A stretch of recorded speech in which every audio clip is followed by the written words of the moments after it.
Numerical wise ही है और बहुत इजी चैप्टर है। इजी का मतलब ये है कि इसके क्वेश्चन होने की प्रोबेबिलिटी क्या है, 0.999। वन तो होती नहीं है ना, ये तो श्योर इवेंट हो गया। फिर वन तो तभी हो सकता है जब बोनस हो, कि ये क्वेश्चन है मैथमेटिक्स रीजनिंग का, ये बोनस है, तो श्योर इवेंट हो गया कि उस क्वेश्चन के नंबर मिलने मिलने हैं। समझ में आ रहा है? तो 0.999 आप इसकी प्रोबेबिलिटी मान सकते हो इस चैप्टर में से क्वेश्चन होने की। ठीक है। वो तो अब ऐसा नहीं किया ना, नहीं बिना पढ़ नहीं पढ़ो तो मैथमेटिकल रीजनिंग ध्यान दें, थोड़ा थ्योरेटिकल पार्ट है, थोड़ा सा कुछ लिख लो आप, और उसके बाद हम लोग देखते हैं। ध्यान दें, देखो इसमें क्या है, अगर किसी को आइडिया हो तो इसके अंदर एक ट्रुथ टेबल बनती है। इसमें क्या होता है, स्टेटमेंट होता है, क्या होता है, मैथमेटिकल स्टेटमेंट होते हैं, उनकी क्या बनती है, ट्रुथ टेबल, कि वो कब स्टेटमेंट, कब वो ट्रू है, वो फॉल्स कब है। ठीक है। और यहाँ पे कुछ कनेक्टिव यूज होता है, लॉजिकल कनेक्टिव। कनेक्टिव का मतलब दो स्टेटमेंट को ज्वाइन करने के लिए हम लोग कनेक्टिव यूज करते हैं, जैसे कनेक्टिव एंड है, और है। नॉट कनेक्टिव होता है, मतलब एक स्टेटमेंट में भी हो जाता है। हाँ, एंड नॉट भी आएगा यहाँ पे, वो तुम सही कह रहे हो। इस तरह के कनेक्टिव यहाँ पे यूज होते हैं। तो एक कनेक्टिव के फॉर्म में मैथमेटिकल स्टेटमेंट दे रखा होता है, बस आपको उसी के बारे में पढ़ना है इसके अंदर, और कुछ भी नहीं है। जो बस ट्रुथ टेबल पे आपको ज्यादा फोकस करना है, थोड़ा एफर्ट लगाना है बस, और खत्म क्वेश्चन। ठीक है, ज्यादा कुछ है नहीं। ध्यान दें आप, सबसे पहले देखो कुछ थ्योरेटिकल पार्ट है जो हम देख लेते हैं। ध्यान दें, सबसे पहले लिखें, जो फर्स्ट पॉइंट है वो है मैथमेटिकल स्टेटमेंट क्या होता है। ध्यान दें आप, क्या मैथमेटिकल स्टेटमेंट, या इसको सिंपली क्या बोल सकते हैं, स्टेटमेंट। मैथमेटिकल रीजनिंग में स्टेटमेंट का क्या मतलब है ये मैं बता रहा हूं, तो लिखिए, लिखिए प्लीज। स्टेटमेंट, एक ऐसा स्टेटमेंट जो क्या हो, स्टेटमेंट इज, या तो क्या हो, इज आइदर ट्रू और false, is called mathematical statement. समझ में आपको कहने का मतलब क्या है, कि ऐसा कोई स्टेटमेंट जो क्या हो, ट्रू हो, या तो ट्रू हो या क्या हो, फॉल्स हो, दोनों में से कोई होगा। ऐसा नहीं, ट्रू भी हो सकता है और फॉल्स भी हो सकता है, ऐसा नहीं है।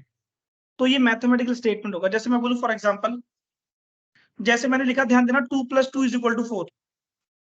क्या ये स्टेटमेंट ऑलवेज ट्रू है? हाँ, ऑलवेज ट्रू है। तो ये क्या है, एक मैथमेटिकल स्टेटमेंट है। अगर मैंने बोला 3 + 2 = 7, ये स्टेटमेंट, ये स्टेटमेंट ऑलवेज क्या है, पर ये ऑलवेज फॉल्स है, तो ये भी क्या है, एक मैथमेटिकल स्टेटमेंट। समझ में आ रहा है? बट अगर मैंने बोला x+1 = 7, ये स्टेटमेंट ट्रू भी हो सकता है, और जब x की वैल्यू 6 होगी तो 6 और 1 का सम कितना रहेगा, पर x की वैल्यू जब 6 नहीं होगी तो x+1 7, तो ये स्टेटमेंट क्या हो सकता है, ट्रू भी हो सकता है और फॉल्स भी हो सकता है। तो मतलब ये मैथमेटिकल, इसको शॉर्ट में मैं क्या बोलूंगा, एमएस। एमएस का मतलब, तो इट इज, ये मैथमेटिकल स्टेटमेंट नहीं है, it is not a mathematical statement. ठीक है क्या? तो ऐसा स्टेटमेंट जो या तो क्या हो, ट्रू हो, या क्या हो, फॉल्स हो, वो क्या होता है, मैथमेटिकल स्टेटमेंट। एक होता है ओपन सेंटेंस। ओपन सेंटेंस का मतलब ये होता है,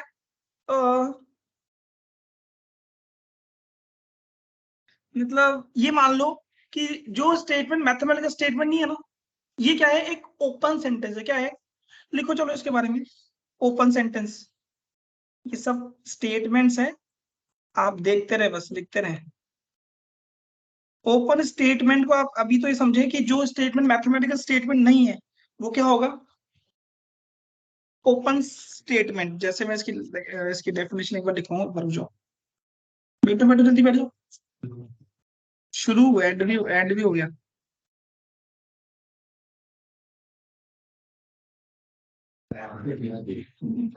बेटा होता है ये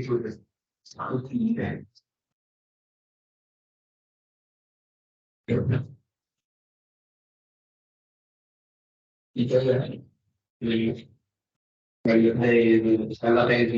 लिख लो आप इसकी डेफिनेशन। ओपन स्टेटमेंट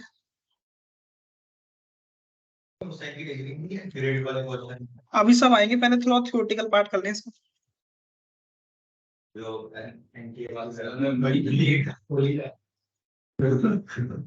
वो अलग है reason. Open statement is not considered as mathematical statement. देखो अब समझ में आ गया आपको। ऐसे याद रख लो कि जो स्टेटमेंट क्या नहीं है, मैथमेटिकल स्टेटमेंट नहीं है। जो बच्चे अभी आए मैं उनको याद दिलाता हूँ। सबसे पहले हमने क्या पढ़ा, क्या पढ़ा? Mathematical statement. मैथमेटिकल स्टेटमेंट का मतलब वो स्टेटमेंट जो क्या हो, एक बार सुन लो, इसको लिखना नहीं है, क्या है, ट्रू हो या फॉल्स हो।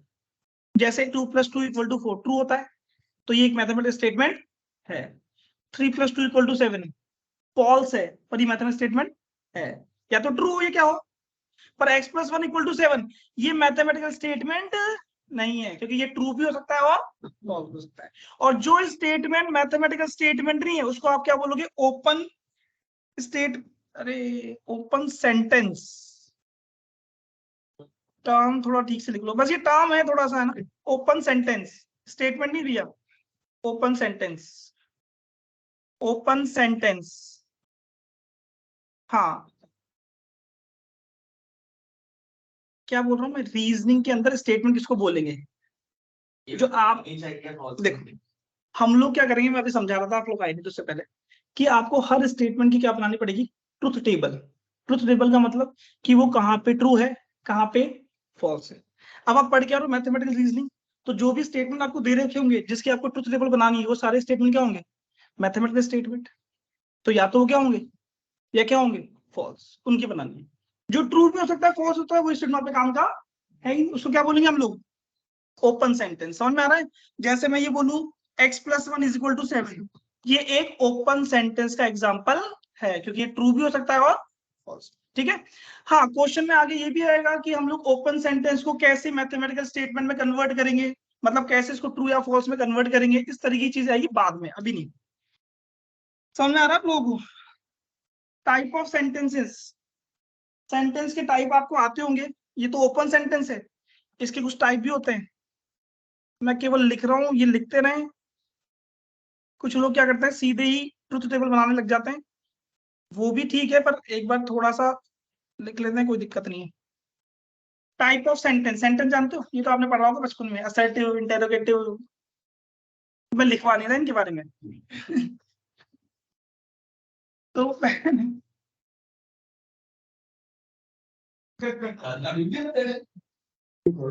अरे बोलना नहीं है, लिखते रहो लिखते रहो, अरे बोलो मत। डिक्लेरेटिव सेंटेंस, इसको असर्टिव भी बोलते हैं। क्या? हाँ, जैसे राम इज अ डॉक्टर, इस तरीके स्टेटमेंट। समझ में आ रहा है? Earth is square, earth square है क्या, earth sphere, sphere, sorry sorry, spherical shape नहीं है अर्थ की, कौन सी शेप है, इसको बोलते हैं जियोइडल शेप, है ना, तो बोलते हैं ना। चलो कोई बात नहीं, कोई बात नहीं। अगर कोई भी सेंटेंस असर्टिव है तो बेसिकली वो एमएस का मतलब वो एक मैथमेटिकल स्टेटमेंट होगा। असर्टिव समझ में आया ना? ठीक है, लिखते रहो बस, कोई पूछेगा नहीं। इंपेरेटिव सेंटेंस जानते हो? हाँ बिल्कुल सही, इसको कमांड भी बोल सकते हैं, रिक्वेस्ट भी बोल सकते हैं। जैसे मैं आपको कमांड दूं, गेट आउट। तो बेसिकली ऐसे जो स्टेटमेंट होते हैं, ऐसे जो सेंटेंस होते हैं, वो मैथमेटिकल स्टेटमेंट नहीं होते। जैसे मैं एग्जांपल भी दे देता हूँ, क्या आता है, गेट आउट लो, ये सबसे सही एग्जांपल है आप लोगों के लिए। गेट आउट, बस चले भी जाओगे आप लोग, क्योंकि मन तो वैसे भी नहीं करना पड़ती। तो ये दो अभी बाहर खड़े हैं।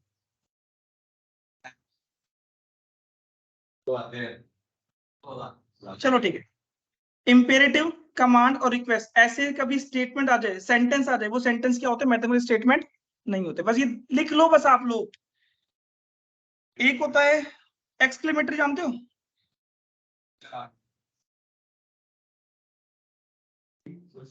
इसका यूज क्या है, बस देखो मेरी बात समझना, हम लोग पढ़ क्या रहे हैं, देखो मैं आपको फिर बता रहा हूँ। अब आप बोल रहे हो सर इसका यूज क्या है, तो मैं दोबारा समझाता हूँ, अब एक बार और सुन लो, फिर दोबारा मत पूछना मुझसे। अब ध्यान दो, हम पढ़ क्या रहे हैं, मैथमेटिकल रीजनिंग। उसमें क्या होगा, हम लोग क्या बनाएंगे, ट्रुथ टेबल। क्या बनाएंगे, किसकी, स्टेटमेंट की। किसकी, स्टेटमेंट की। और स्टेटमेंट को क्या बोलते हैं, प्रॉपर वर्ड क्या है स्टेटमेंट के लिए, मैथमेटिकल स्टेटमेंट, जो या तो क्या होगा, ट्रू या फॉल्स। तो हम लोग ये जान रहे हैं कि इनमें से ऐसे कोई सेंटेंस आते हैं तो ये मैथमेटिकल स्टेटमेंट है या नहीं। बस जैसे अगर कोई गेट आउट बोले, ये कोई स्टेटमेंट बोले, तो ये मैथमेटिकल स्टेटमेंट नहीं है, इसकी ट्रुथ टेबल हम लोग नहीं बनाएंगे। अरे आगे आप देखोगे हम लोग कैसे लैंग्वेज वाले क्वेश्चन को मैथमेटिकल स्टेटमेंट में कन्वर्ट करेंगे। 5 मिनट हो ही नहीं पड़े, मैं ऐसे बोल रहा हूँ, इस क्वेश्चन मैथमेटिकल रीजनिंग के होने की प्रोबेबिलिटी 0.99999 है। फिर क्यों दिमाग लगा रहे हो आप लोग, दिमाग तो उसमें लगाया करो जिसमें लगाना हो। इसमें कोई अंडरस्टैंडिंग नहीं है, इसमें दिमाग लगाओगे। बुक खरीद लेना फिर एक मैथमेटिकल रीजनिंग की, मार्केट से जाके। ये भी एक्सक्लेमेटरी सेंटेंस भी मैथमेटिकल, ये एमएस का मतलब मैथमेटिकल सेंटेंस नहीं होता। जैसे कोई एग्जांपल बताओ। क्या, अच्छा ये इस तरीके स्टेटमेंट अगर आ जाए तो एक और लिख लो, इंटेरोगेटिव। इंटेरोगेटिव तो जानते होंगे, क्वेश्चन पूछना, क्वेश्चनिंग। जैसे for example, where are you doing,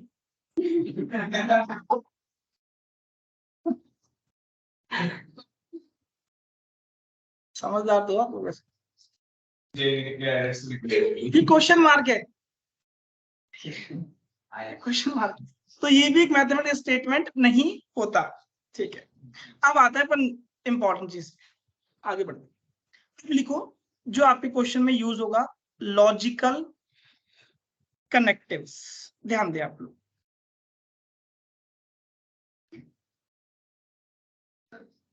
logical connective. देखो ध्यान दो,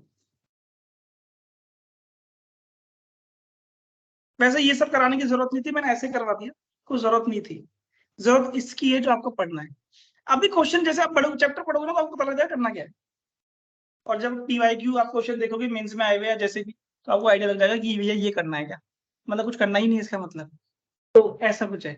तो कनेक्टिव का मतलब क्या है, दो सिंपल स्टेटमेंट, दो सिंपल स्टेटमेंट को ज्वाइन करने के लिए हम जो कनेक्टिव यूज करते हैं, that is called logical connective. And और भी है इसमें 3-4 चीजें और देखो आराम से। एंड, और, not, if, then, if and only if, इस टाइप की चीजें। ठीक है, ये इतने पढ़ने बस, और इससे रिलेटेड ही क्वेश्चन आता है। तो मतलब लॉजिक कनेक्टिव क्या होगा, लिख दो बस इसे, are used to join, are used to join two simple statement, are used to join two simple statement. देखो एक चीज बता दो, स्टेटमेंट, सिंपल स्टेटमेंट को हम लोग कॉम्पोनेंट स्टेटमेंट भी बोलते हैं, और टू सिंपल स्टेटमेंट को ज्वाइन करने पे जो स्टेटमेंट बनता है उसको क्या बोलेंगे, compound statement. To get compound statement. जैसे कोई भी एक एग्जांपल ले लो आप, कनेक्टिव कौन कौन से यूज करने, और है, एंड है। जैसे मान लो कोई भी, राम इज डॉक्टर और पियोन, या फिर ज्यादा प्रॉपर ठीक रहेगा कि राम इज इंजीनियर और पियोन। राम इंजीनियर भी है, और मतलब, अरे मैं ऐसे ठीक है। तो इस टाइप की चीजें जब भी होगी, तो लॉजिकल कनेक्टिव का मतलब दो सिंपल स्टेटमेंट को ज्वाइन करने के लिए हम लोग जो कनेक्टिव यूज करेंगे वो आपको पढ़ना है बस। अब देखो कौन कौन से कनेक्टिव है, ध्यान दो, लिख रहा हूं मैं आपको। सबसे पहले कनेक्टिव कौन सा है, जैसे मैंने बोला लॉजिकल कनेक्टिव। लिख लें एक बार, थोड़ा थियोरेटिकल पार्ट है इसमें, वो है जो है पढ़ना ही पड़ेगा, और कोई इसका तरीका नहीं है। जैसे एक तो और है, एक है आपका एंड, और बताओ क्या। हाँ, अभी सब रुक जाओ, इसके अंदर राइट साइड में लिखिए, कुछ नहीं लिखना, इधर राइट साइड में लिखना है इफ देन, और एक है if and only if, if and only if, और उसको आप क्या बोलोगे, IFF। ठीक है, ध्यान दो, जो लॉजिकल कनेक्टिव्स है उसके लिए हम लोग सिंबल क्या यूज करते हैं, ध्यान दें आप। जैसे अगर और आ जाए, अब देखो, अब आप थोड़ा सा मैथ स्टार्ट हो जाएगा, अब ध्यान दो, बेसिक तो ये थ्योरेटिकल पार्ट तो हो गया। देखो अगर लॉजिकल कनेक्टिव ये आ रहा है, दो स्टेटमेंट को ज्वाइन करने के लिए और है, तो इसको मैथमेटिकल कैसे लिखोगे, और का मतलब यूनियन से आता है, तो ये मैथमेटिकल रीजनिंग में इसका सिंबल ये होता है और का। इसको आप यूनियन से कंपेयर कर सकते हो। अब धीरे धीरे आपको सब पता लग जाएगा क्या हो रहा है।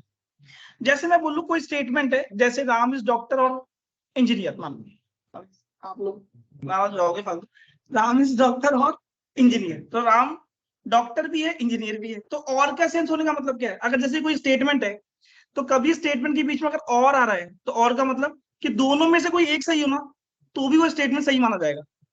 पर हाँ, तो भी सही है। पर एंड हो तो दोनों सिंपल स्टेटमेंट सही हो तभी वो पूरा कंपाउंड स्टेटमेंट ट्रू माना जाएगा। समझ में आ गया तो मतलब क्या है। तो हाँ, तो जैसे ही कोई स्टेटमेंट लिखा होगा राम इज डॉक्टर और इंजीनियर, तो इसका मतलब वहां पे सिंबल क्या यूज कर रहा है, हाँ, अगर और का सेंस है तो सिंबल ये यूज हो रहा है।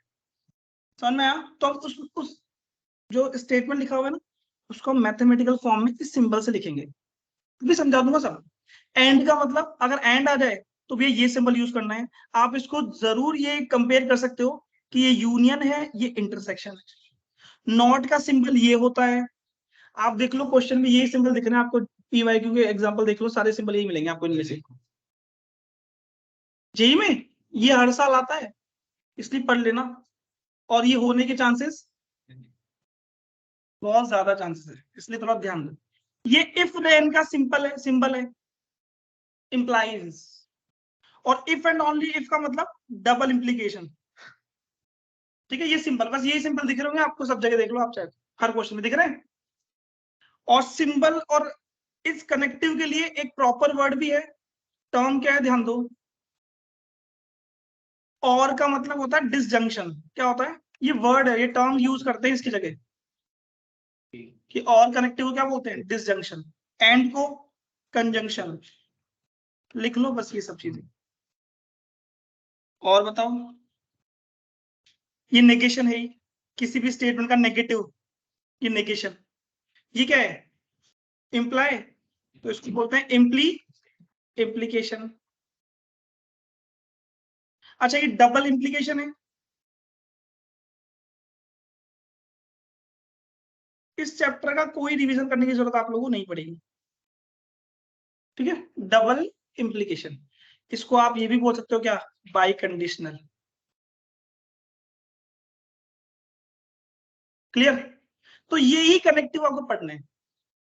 समझ में आ गया। जैसे कोई स्टेटमेंट दे रखा होगा, आपको ये देखना है कि एक स्टेटमेंट कब ट्रू है कब फॉल्स है। ठीक है, वो स्टेटमेंट किसके इक्विवेलेंट है, ये स्टेटमेंट किसके इक्विवेलेंट है। बस हो सकता है कुछ क्वेश्चन थोड़े लेंथी हो जाते हैं, उसका भी एक तरीका है। तरीका ये है कि भैया हम लोग क्या करेंगे, उसको सेट थ्योरी से करेंगे। किससे करेंगे, सेट थ्योरी से। थोड़ा टाइम लगेगा उसमें, ये मान लो क्वेश्चन थोड़ा जल्दी हो जाएगा, जो कॉम्प्लिकेट क्वेश्चन है। शायद समझ में आ गया होगा आप लोगों को। अच्छा देखो,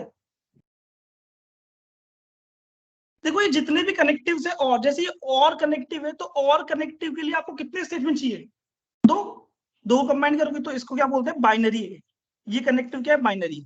सारे बाइनरी है वैसे तो, ये भी बाइनरी है। एंड के लिए भी कितने स्टेटमेंट चाहिए, पर ये यूनरी है। ऐसा क्यों, क्योंकि भैया Ram is not a doctor, सुन में एक स्टेटमेंट ही बहुत है। तो एक अकेला कनेक्टिव कौन सा है, ये नॉट, जो कि क्या है, यूनरी, क्या बोलते हैं इसको, यही बोलते हैं। और ये सारे क्या है, बाइनरी। बाकी सब स्टेटमेंट, बाकी सब कनेक्टिव क्या है, बाइनरी। बाइनरी का मतलब कि उनको यूज करने के लिए आपको दो स्टेटमेंट की रिक्वायर्ड होगी कम से कम, और ये भी क्या है, बाइनरी। ठीक है, कौन सा,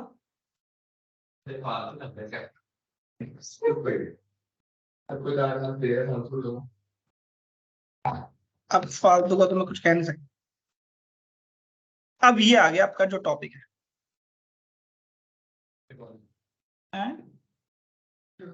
बहुत थ्योरी है। अब देखो पूरी रामायण लिखी है स्टार्टिंग में। देखो ऐसे ऐसे एग्जांपल खेलते हैं, आप देखो आपको बता दें। पढ़ो Venus is the smallest and Jupiter is the largest planet. Venus smallest. Also element.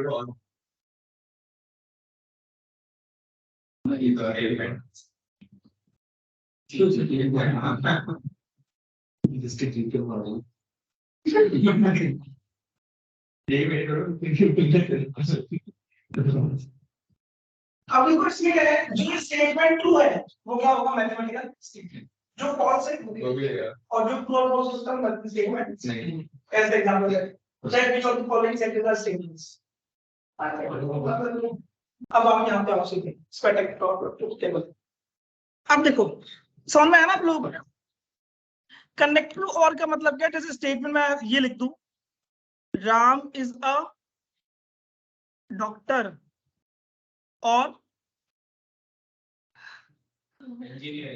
Low engineer लिख देते हैं, तो ये एक स्टेटमेंट है। बीच में किसका सेंस है? तो अगर मैं बोलूं इस स्टेट, एक बार रुक जाओ भैया, इस स्टेटमेंट के दो पार्ट है, ये कंपाउंड स्टेटमेंट है, इसके दो पार्ट है ना, तो स्टेटमेंट को किससे डिनोट करते हो? पी से। दो स्टेटमेंट तो पी क्यू, तीन है तो पी क्यू आर, चार नहीं आएंगे, आएंगे तो बहुत कॉम्प्लिकेटेड है। तो इसमें दो स्टेटमेंट क्या है? एक स्टेटमेंट तो ये है पी, ध्यान दें पी स्टेटमेंट कितना हो गया, अरे एक बार रुक जाओ, राम इज अ डॉक्टर। और क्यू स्टेटमेंट क्या हो गया? ये he is an engineer. Clear? ये दो स्टेटमेंट है। तो इसको अगर आपको मैथमेटिकल फॉर्म में लिखना है तो क्या लिखोगे? पी, पी और क्यू। तो हर सेंटेंस को आपको पहले मैथमेटिकल फॉर्म में क्या करना है? एक्सप्रेस, और हमेशा यही कनेक्टिव आएंगे। Ram is doctor and engineer, तो यहाँ आ गया। If Ram is doctor then engineer, तो फिर क्या आ रहा था? पी इंप्लाइज क्यू आ रहा था। तो हमें इस तरीके से देखो इन सब की क्या बनाएगी आपको? टेबल बनानी। ट्रुथ टेबल का मतलब क्या है कि ये स्टेटमेंट, जैसे मैं बोलूं इस स्टेटमेंट को, ये स्टेटमेंट कब ट्रू है कब फॉल्स है। तो अगर किसी भी स्टेटमेंट के बीच में और का सेंस है, तो और का सेंस आने का मतलब क्या है कि अगर इन दोनों स्टेटमेंट्स में से कोई भी एक ट्रू है ना, तो पूरा स्टेटमेंट क्या माना जाएगा? ट्रू। एंड का सेंस आने का मतलब दोनों ट्रू होंगे तभी ट्रू होगा। ऐसे नॉट, जैसे कोई स्टेटमेंट अगर ट्रू है तो उसका नेगेशन क्या होगा? राम इज डॉक्टर अगर ट्रू है तो Ram is not a doctor, वो फॉल्स है।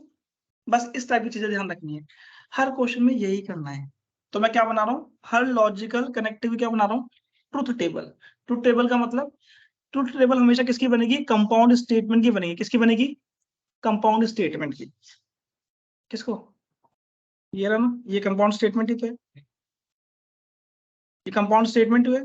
सिंपल स्टेटमेंट को क्या बोलोगे? P Q. तीन स्टेटमेंट है तो पी क्यू आर। हाँ क्या बोल रहे हो?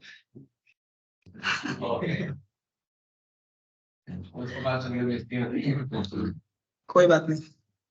देखो ये स्टेटमेंट पी, ये स्टेटमेंट क्यू, ये हो गया कनेक्टिव, और ये हो गया कनेक्टिव एंड। बना लो ये सारे टेबल, मैं तो एक साथ बना रहा हूँ, सब में अलग अलग बनी हुई है मॉड्यूल में।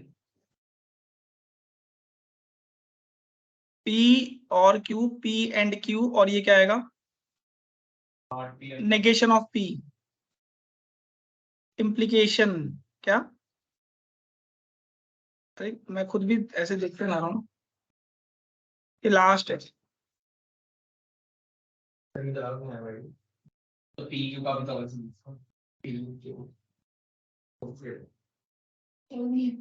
देखो ये P, ये Q, कनेक्टिव पहला क्या है?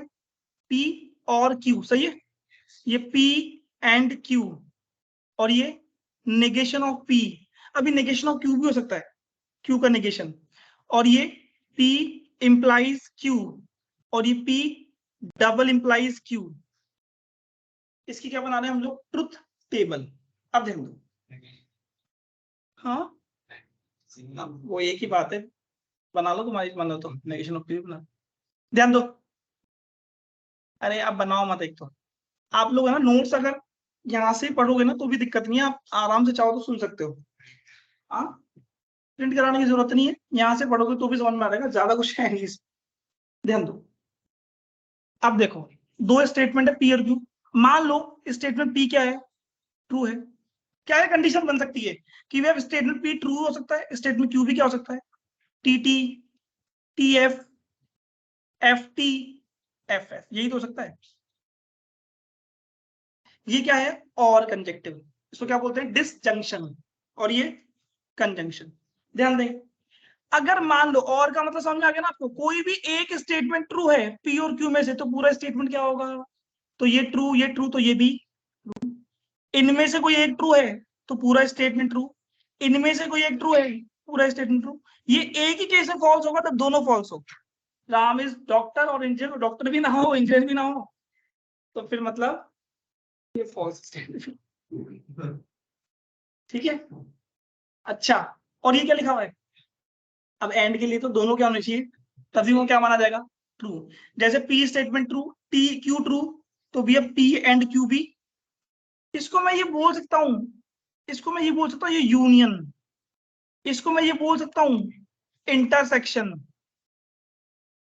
अच्छा ये बताओ, फॉल्स, फॉल्स, ये नेगेशन ऑफ पी। अगर पी स्टेटमेंट ट्रू है तो इसका नेगेशन क्या होगा, अगर पी स्टेटमेंट ट्रू है फॉल्स, फॉल्स है तो ट्रू, क्या होगा, सेम चीज है। लगा है ना, वही तो देखो, देखा, तो समझदार हो तुम तो। अब ये ध्यान दो, एक बार रुक जाओ, ठीक है अब समझदार। अरे तो अब चुप करो, अब तो है, पढ़ा तो लेने दो, ध्यान दो इधर। ये स्टेटमेंट पी क्यू, और ये क्या लिखा हुआ है, पी इंप्लाइज क्यू। अच्छा मुझे बताओ पी इंप्लाइज क्यू का मतलब क्या होता है, इफ देन। मैं इसकी ट्रुथ टेबल अलग से बना रहा हूं, ध्यान देना आराम से। इसका मतलब क्या होता है, इफ पी देन क्यू। देखो ध्यान देना, समझ लेना, नहीं समझ में आया तो याद कर लेना, कर लेना, यही तो है, पर आ जाएगा। इफ पी देन क्यू का मतलब है मैं क्लेम कर रहा हूं, यही तो होता है। आपको पता होगा इफ और देन के बीच की जो बातें वो क्या होती है, उसकी रिक्वायरमेंट। जैसे मैंने बोला, अगर स्टेटमेंट पी ट्रू है तो क्यू क्या होना चाहिए, ट्रू होना चाहिए। अगर उसको ट्रू, देखो मेरी बात को समझो, अगर स्टेटमेंट पी ट्रू है, मैंने बोला if P is true then Q is true, तभी मेरा पूरा स्टेटमेंट क्या माना जाएगा, ट्रू। मतलब मैं जो क्लेम कर रहा हूं वो सही माना जाएगा। ये एक ही कंडीशन में फॉल्स होगा कि जो मेरा क्लेम है वो गलत हो जाए, कि पी मैंने ट्रू बोला है, इफ पी इज ट्रू और क्यू फॉल्स हो जाए। ये एक ही केस में क्या होगा, फॉल्स होगा, बाकी सब में क्या होगा, ये ट्रू। फॉल्स कब होगा, जब मेरा क्लेम क्या हो जाए, गलत। कि मैंने, मेरा क्लेम क्या है कि अगर स्टेटमेंट पी ट्रू है देन क्यू भी ट्रू होगा, ये मैं एक क्लेम कर रहा हूं। वो क्लेम कब गलत होगा, जब स्टेटमेंट पी, देखो ये हो सकता है T T, T F, F T, F F. ध्यान देना, मैंने बोला if P is true then Q is true, तो ये मैं क्लेम कर रहा हूं, इफ देन का मतलब ये होता है, तो भैया ये भी क्या होगा, ये एक ही केस में क्या होगा, फॉल्स। कब, जब मेरा क्लेम क्या हो जाए, और वो क्लेम क्या है, इफ और देन के बीच तो रिक्वायरमेंट है, वो तो होनी होनी चाहिए कि अगर पी ट्रू है तो क्यू क्या होना चाहिए, ट्रू। ये मेरा क्लेम है, पर ये क्लेम गलत कब होगा, कि पी ट्रू हो जाए, पी ट्रू होने पर क्यू क्या हो जाए, if P is true then Q is false, then P implies Q is, that is only condition. इसके बाद पी फॉल्स है तो मेरा क्लेम ही नहीं किया मैंने तो कुछ, टी टी बना जाएगा। मैं फिर कह रहा हूं ये एक ही कंडीशन में क्या होगा, P इंप्लाइज Q, एक ही कंडीशन में फॉल्स होगा, जब P ट्रू हो और Q क्या हो जाए, फॉल्स। मेरा क्लेम क्या हो जाए, गलत हो जाए। जैसे मैं बोलूं Q implies P, Q third ये इंप्लाइज तो P फॉल्स कब होगा। फॉल्स होगा, ये तभी फॉल्स होगा इफ, हाँ ये एक ही केस में फॉल्स होगा कि जब Q ट्रू होने पर P फॉल्स हो जाए। इसका थर्ड नहीं फॉल्स होगा, क्या, थर्ड वाला स्टेटमेंट बता दो एक बार। ये थर्ड वाला, यस सर। थर्ड वाला तो ये मैंने क्लेम ही नहीं किया कुछ। इफ और देन, ये समझते हो, इफ और देन का मतलब होता है, इफ और देन कभी स्टेटमेंट में आता है तो उसकी रिक्वायरमेंट होती है, इफ और देन के बीच का स्टेटमेंट, इतना ही समझ लो। इफ और देन के बीच में कुछ लिखा होता है, वो क्या है, उसकी रिक्वायरमेंट। अगर मैंने कुछ बोला ही नहीं इफ और देन के बीच में, तो क्या फर्क पड़ता है, स्टेटमेंट ट्रू हो चाहे फॉल्स हो, तो ट्रू ही मानेंगे, मैंने कुछ क्लेम ही नहीं किया। समझ में आ रहा है? ये चीज है इंपॉर्टेंट, ये तो मैंने कुछ क्लेम ही नहीं किया, मैंने कुछ बोला ही नहीं। इफ और देन के बीच में फॉल्स का मतलब मैंने बोला ही नहीं। इफ और देन के बीच में जो लिखा होता है वो क्या होता है, एक रिक्वायरमेंट, वो तो मैं बोलना चाहिए ना। तो यहाँ फॉल्स होने का मतलब क्या है कि मैंने वहां कुछ बोला ही नहीं। ये मत सोचना मैंने गलत बोल दिया। हाँ, आई कंडीशन ना थी, ये ट्रू और फॉल्स हो तो क्या फर्क पड़ता है, ट्रू ही रहेगा हमेशा। ये एक ही केस में फॉल्स होगा, जब पी ट्रू हो क्यू फॉल्स हो। तो यहाँ पे ट्रुथ टेबल क्या बनेगी, टी टी। ये एक ही केस में क्या होगा, फॉल्स, जब पी क्या हो, ट्रू, और क्यू क्या हो, तो ये वाला केस, केस नंबर 2, बाकी सब में 2। अब रुक जाओ, अब डबल इंप्लीकेशन की आप लोग ट्रुथ टेबल बना लोगे, मेरी बात समझना। पी डबल इंप्लाइज क्यू के मतलब क्या है, ध्यान दो, दैट इज इक्वल टू, कि इसके दो मतलब है, कि पी क्यू क्यू पी, इसका मतलब if P then Q and if Q then P. अब समझ में आ गया होगा आपको, इफ पी देन क्यू और इफ क्यू देन पी। ये दो स्टेटमेंट का कॉम्बिनेशन है इस तरीके से। अब देखो, अब जैसे बताओ ये कब फॉल्स होगा, जब पी ट्रू हो क्यू फॉल्स हो। जैसे ये देखो, इसमें देखो पी ट्रू है क्यू ट्रू है, तो ये भी क्या होगा, ये भी क्या होगा। अब ध्यान देना, ये क्या, ये फॉल्स कब होगा, जब क्यू फॉल्स होगा और पी क्या होगा। देखो पी ट्रू क्यू फॉल्स, तो ये क्या होगा। अब ये अगर फॉल्स है तो इसका इंटरसेक्शन है, तो पूरा स्टेटमेंट ही फॉल्स होगा।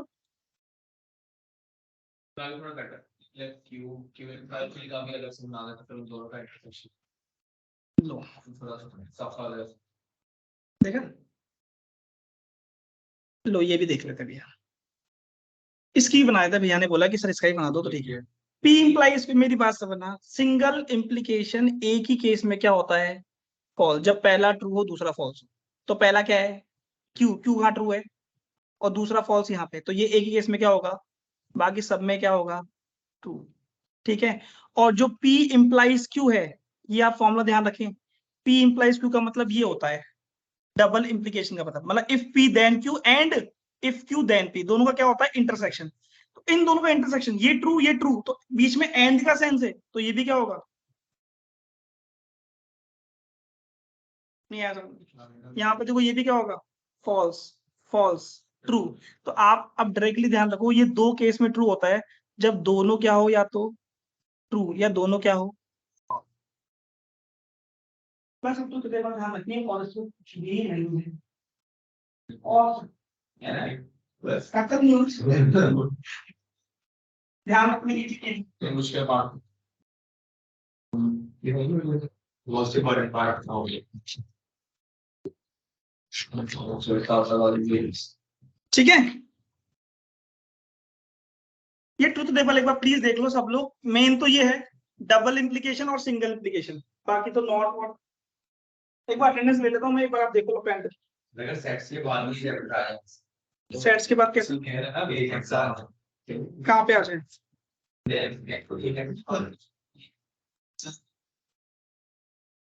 नहीं सेट्स के बाद तो जरूरत नहीं, कुछ बच्चे टेबल बनाते रहते हैं। जो बच्चे अगर सेट से नहीं करते, कुछ जैसे क्या होता है, पी क्यू आर है, तो जैसे आपको क्वेश्चन ही बोला जाता है, एक स्टेटमेंट दे देगा और बोलेगा ये स्टेटमेंट किसकी इक्विवेलेंट है, तो उसकी वो ट्रुथ टेबल बना लेगा, चार ऑप्शन की बना देगा, और जो सेम बन जाएगी वो उसकी इक्वल होगा। तो ट्रुथ टेबल बना लो, कोई दिक्कत नहीं, क्योंकि आने तो यही है, ये सारी तो आएंगे जो भी आएंगे, लॉजिकल कनेक्टिव्स। अच्छा, आप ये बताओ FA02 में कोई ऑफलाइन है, कोई नहीं है। अच्छा, FA02 में कौन ऑनलाइन है, वंकिश, नाम बोल दो। Yes sir. और जो FA02, अरे रिया, मुस्कान, सर ठीक है, बस दो ही है ना, कोई और हो FA02 में, आयुष, प्रेजेंट आयुष सर के के और कोई नहीं है शायद। अक्षित तो 1 में है।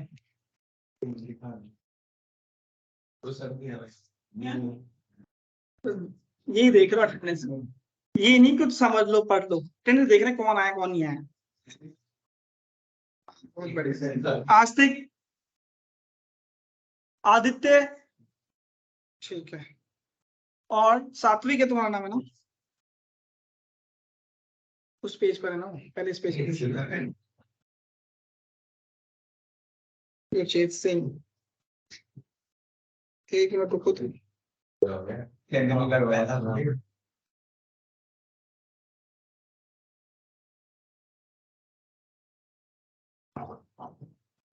और बस अक्षित ऑनलाइन, रितेश, हर्षदीप, हर्षदीप को अरे आराम से,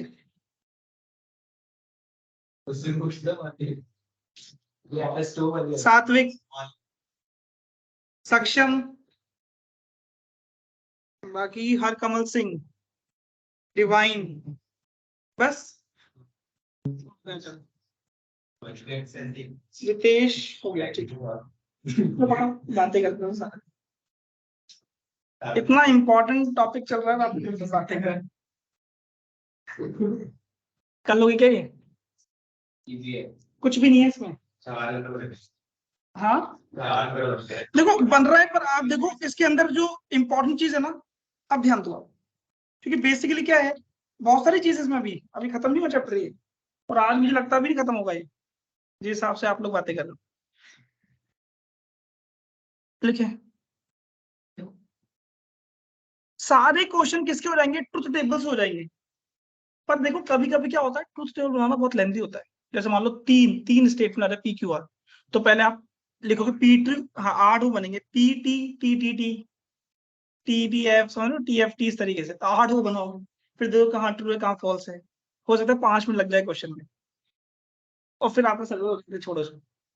ऐसा भी होता है कभी कभी टाइम कम है और हमें लग रहा था कि 2 मिनट में हो जाएगा। सेट थ्योरी इसमें थोड़ा सा हेल्पफुल रहती है, इसमें एक अंडरस्टैंडिंग आप बना लो तो ठीक है। जैसे देखो वही चीज सेट के अंदर क्या होता है, वेन डायग्राम में कितनी बार आ गया, देखो ये प्रोबेबिलिटी में भी आ गया, मैथमेटिकल रीजनिंग में भी आ गया।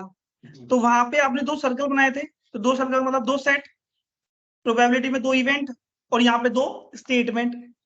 समझ में आया? तो पहले हम लोग किसके लिए देख रहे हैं, और 2 सेट्स। वैसे 2 के लिए ही देखना पड़ेगा, 3 के लिए कोई जरूरत नहीं है। अरे उसको हम लोग कर लेंगे क्वेश्चन, तुम क्वेश्चन करो तो समझ में आएगा। फॉर 2 सेट, ध्यान दो अभी, तो ये 2 सर्कल मैंने बना दिए, 2 सेट नहीं 2 स्टेटमेंट, 2 स्टेटमेंट्स। ध्यान देना थोड़ा सा,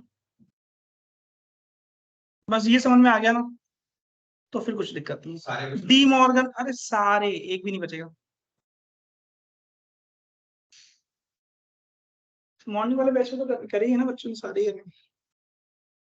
ये 2 स्टेटमेंट हो गए पी और क्यू, ये क्या हो गया, कितने रीजन बन गए, रीजन 1, अब तो रीजन याद ही होंगे तुम्हें, 3 4।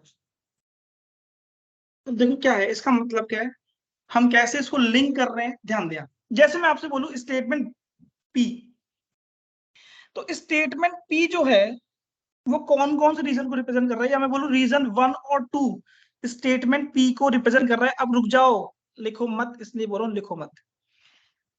स्टेटमेंट पी रीजन 1 और 2 को रिप्रेजेंट कर रहा है, इस बात का मतलब ये है कि रीजन 1 और 2 में, हाँ रीजन 1 और 2 में स्टेटमेंट पी ट्रू है। समझ में आया? तो हम लोग क्या करेंगे, जितना भी कॉम्प्लेक्स कोई स्टेटमेंट दे रखा हो, हम देखेंगे कौन सा रीजन आ रहा है, उस रीजन में क्या होगा, ट्रू ट्रू होगा, और ऑप्शन देख लेंगे, बाकी ऑप्शन किस रीजन में ट्रू है, वो रीजन दोनों सेम आ गए तो उसकी इक्विवेलेंट हो। समझ में आ रहा है क्या? जो बच्चे ऑनलाइन है, मैं दोबारा बोल रहा हूँ, ये स्टेटमेंट पी 1 और 2 रीजन से बिलोंग कर रहा है, तो इस रीजन में ये स्टेटमेंट क्या होगा, इस रीजन में स्टेटमेंट क्या होगा, ट्रू। और ये किससे बिलोंग नहीं कर रहा, 3 और 4 से, तो इस रीजन में क्या होगा, ये फॉल्स। ऑनलाइन वाले बच्चों को समझ में आ रहा है? Yes sir. ठीक है। अच्छा, क्यू रीजन बताओ किस रिप्रेजेंट कर रहा है? ये केवल जल्दी करने के लिए, बाकी ट्रुथ टेबल से तो सारे क्वेश्चन हो जाएंगे। हाँ, 2 और 3, तो 2 और 3 में ये स्टेटमेंट क्यू क्या माना जाएगा, और बाकी 1 और 2 में क्या माना जाएगा, फॉल्स। 1 और 4 में, सॉरी। अच्छा, अगर मैं बोलूं ये क्या लिखा हुआ है, P and intersection P and Q, कौन से रीजन को रिप्रेजेंट करता है ये, सेकंड रीजन। तो सेकंड रीजन में क्या माना जाएगा ये, तो बाकी किस रीजन में माना जाएगा, 1, 3 और 4 तीनों रीजन में क्या होगा ये, समझ गए? चलो बहुत बढ़िया। तो जैसे देखो, मान लो जैसे मैं बोलूं, रुक जाओ एक बार और, ये केवल समझने का है, इससे कोई रिवीजन नहीं है। लो मैंने ये बोल दिया, ध्यान देना। जैसे मैं बोलूं कितने रीजन बन रहे हैं मेरे पास, 4 रीजन। मुझे बताओ रीजन 1 किस में आ रहा है, P में आ रहा है और Q में आ रहा है क्या? तो अगर मैं बोलूं इस रीजन के करस्पॉन्डिंग P को क्या बोलोगे, ट्रू या फॉल्स?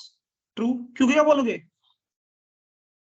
तो आपको पता लग गया, अगर रीजन 1 की बात हो, रीजन 1 में क्या ट्रू है और Q क्या है, फॉल्स। क्योंकि 1 रीजन किस में आ रहा है, ओनली P में आ रहा है, तो ओनली P क्या होगा, ट्रू। सेकंड रीजन बताओ, P में भी आ रहा है Q में भी आ रहा है, तो दोनों ही क्या है, ट्रू। समझ में आ रहा है? रीजन 3 बताओ, P में नहीं आ रहा, फॉल्स, Q में आ रहा है, और रीजन 4 दोनों में नहीं आ रहा, तो यहां से बना ही लोगे आप। P एंड Q का मतलब एंड तब ट्रू होगा जब दोनों क्या होंगे, ट्रू, बाकी सब क्या होंगे। तो ये TF F TT F F, शायद समझ लोगे जहां तक आप, मुझे लग रहा है आप लोग, है ना? अच्छा ये बताओ, P, सॉरी ये तो इंटरसेक्शन हो गया, और P और Q का मतलब, तो कौन से रीजन आएगा, 1, 2 और 3, तो भाई यूनियन बोल दो इसको। तो आप इस तीनों रीजन में स्टेटमेंट क्या माना जाएगा, और किस रीजन में फॉल्स माना जाएगा, फोर्थ में। ये बताओ, P इंप्लाइज Q, मैंने आपको बताया, बस आप ये ध्यान रखो, ये एक ही केस में क्या होता है, जब P ट्रू हो Q फॉल्स। ये एक ही चीज ध्यान रखने वाली बात है, और मैं इतनी बार बोलूंगा आप लोग याद ध्यान रहेगा, जब P क्या हो, ट्रू, Q क्या हो। तो ऐसा कौन सा रीजन है जो P में ट्रू है, मतलब P में तो आ रहा है पर Q में नहीं आ रहा, तो रीजन 1 नहीं है क्या, तो रीजन 1 में क्या माना जाएगा, फॉल्स। बाकी सारे रीजन में क्या माना जाएगा, ये समझ में आया? बस ये ध्यान रखना है आपको। अभी इससे फॉर्मूले ड्राइव होंगे, देखना एक दो। और Q इंप्लाइज P, फॉर्मूले का मतलब डी मॉर्गन लॉ, इस तरीके का लॉ है। ये एक ही केस में फॉल्स होगा जब Q ट्रू हो, मतलब वो रीजन Q में तो आए पर P में ना आए, तो ऐसा रीजन 3 है, तो 3 में क्या होगा, ये फॉल्स, बाकी सब में क्या होगा, ये। अच्छा समझ गए अब तो। डबल इंप्लीकेशन, इसको पहले ब्रेक कर लिया करो, P implies Q and Q implies P, Q implies P। अच्छा ये किस रीजन में ट्रू है बताओ, P इंप्लाइज Q। एक बार लिख देते हैं, एक बार लिख देते हैं आराम से, देखो P इंप्लाइज Q, ये रहा P इंप्लाइज Q, किसमें ट्रू है, 2, 3, 4 में। Q इंप्लाइज P, P किसमें ट्रू है, 3 में तो फॉल्स है, तो 1, 2 और 4 में क्या है, फॉल्स। एंड का मतलब इन दोनों का इंटरसेक्शन बताओ, दोनों में कॉमन क्या है, तो ये 2 और 4 में क्या माना जाएगा, ये पूरा स्टेटमेंट 2 और 4 में क्या माना जाएगा ये। अब समझ में आ गया आप लोगों को? हाँ, क्या दोनों ट्रू वाले, 2 और 4 है ना, ये रीजन किस रीजन को बिलोंग करेगा, 2 और 4 को, तो 2 और 4 में क्या माना जाएगा स्टेटमेंट। ठीक है, बहुत सही, कर लोगे क्या? अब देखो, हटा दो, अब ध्यान देना, थोड़ा सा ध्यान देना। एक फॉर्मूला डिफाइन होगा और फॉर्मूला कई बार लगेगा, मतलब ये मान लो कि हो सकता है 5 में से 3 क्वेश्चन में लग जाए। P इंप्लाइज Q का मतलब कि कौन से रीजन को बिलोंग कर रहा है, फर्स्ट में फॉल्स है, किसको बिलोंग करने का मतलब है जिसमें ट्रू है, आप गड़बड़ कर रहे हो यहाँ पे। तो ये किस में ट्रू है, रीजन 2, 3 और 4, देखो हाँ या ना। अच्छा समझ में आया? क्या इसको मैं ऐसे भी लिख दूं क्या? 2, 3, 4 सारे रीजन कितने हैं? 1, 2, 3, 4। तो ये 1 के अलावा जितने भी रीजन है वो लिखे हुए, तो इसको लिख दू नॉट 1। बोलो हाँ या ना। नॉट 1 का मतलब 1 के अलावा। अब 1 किस में आ रहा है? पी में आ रहा है। ध्यान देना, 1 किस में आ रहा है? पी में तो आ रहा है। पी में तो आ रहा है, बट क्यू में नहीं आ रहा। नहीं आने का मतलब नॉट। समझ रहे हो? बार बार जब लगाता है नॉट ए, तो यहाँ पे निगेशन होता है उसका मतलब। ये पी में तो है, एंड क्यू में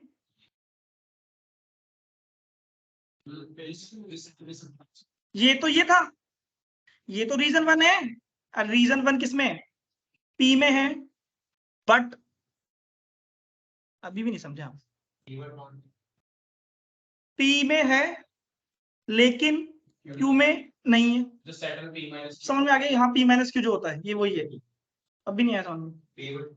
चलो मैंने ये बोला, नहीं नहीं नहीं नहीं, सिंपल यही बनेगा। दिक्कत वो है, सिंपल चेंज नहीं करना।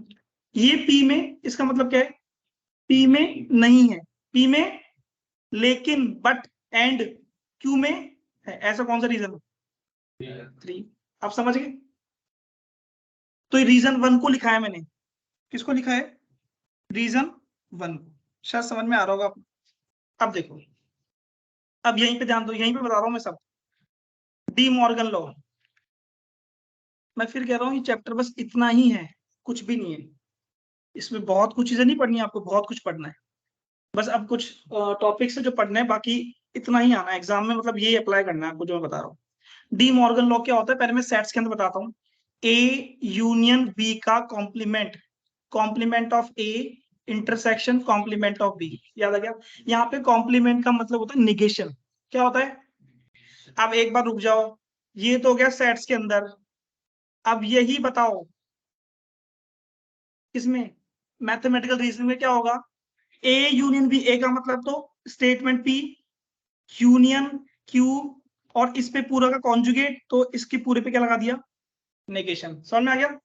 तो नेगेशन डिस्ट्रीब्यूट हो रहा है, तो नेगेशन जब डिस्ट्रीब्यूट होगा तो क्या आएगा? नेगेशन ऑफ पी, पर ये यूनियन क्या बन जाएगा? Intersection negation of Q. नहीं आया समझ में आपको ये फॉर्मूला? ये डी मॉर्गन लॉ ही तो है, इजी तो है, इसमें क्या दिक्कत आ रही है? कोई दिक्कत नहीं आएगी इसमें। अच्छा, अगर मैं बोलूं negation of P and Q, तो बताओ नेगेशन ऑफ पी और नेगेशन ऑफ क्यू। सही है? अब देखो, ये देखो बाहर क्या है? नेगेशन, तो इस पूरे का कॉम्प्लीमेंट है। क्या बोलते हैं? कॉम्प्लीमेंट है। क्या होगा? नेगेशन कौन सा लेके जाओ, तो नेगेशन पी। एक बार रुक जाओ लिखना, देखो मैं, नेगेशन पी। समझ में आया? नेगेशन चला गया, नेगेशन पी, और ये एंड, एंड क्या बन गया? और नेगेशन क्यू, फिर नेगेशन क्यू का 2 बार नेगेशन, क्यू ही आ जाएगा। समझ में आया? तो ये जो फॉर्मूला है ये सबसे इंपॉर्टेंट है। P implies Q is identical equal to negation of P और Q। आप चाहो तो ये भी देख लो, ये जिस रीजन को बिलोंग कर रहा है उसी रीजन को ये भी बिलोंग करेगा। कैसे? ये किस रीजन को बिलोंग कर रहा है? 2, 3, 4 को। नेगेशन P का मतलब कौन सा रीजन जो P में नहीं है? बताओ, 3 और 4। Q का मतलब जो Q में है 2 और 3, तो 2 और 3 और 3 और 4 का यूनियन ले लो, 2, 3, 4 ही तो आएगा। तो सेम रीजन ही तो आ रहे हैं दोनों ही। ये डायरेक्टली याद रखना है, पी इंप्लाइज क्यू का मतलब कभी भी अगर ऐसा कुछ आ जाए तो इसको इस फॉर्म में लिख दो, ताकि ये इंप्लीकेशन का साइन ही हट जाएगा। और इसको तो यूनियन इंटरसेक्शन और नॉट तो आपको ज्यादा कंफर्टेबल रहता है, मतलब हम लोग सॉल्व करने में। समझ में आ रहा है? तो पी इंप्लाइज क्यू का मतलब क्या है? नेगेशन ऑफ पी और क्यू। नेगेशन ऑफ पी का मतलब ऐसे याद रखो इसको आराम से, नेगेशन ऑफ फर्स्ट और सेकंड, ऐसे रखो। फर्स्ट का नेगेशन और सेकंड। जैसे मान लो ये आ जाए Q इंप्लाइज P, बोलो क्या होगा? नेगेशन फर्स्ट का, Q का और P। कर लोगे जो बच्चे ऑनलाइन है? Yes sir. बहुत बढ़िया। अब देखो, ये तो हो गया पी इंप्लीकेशन क्यू का।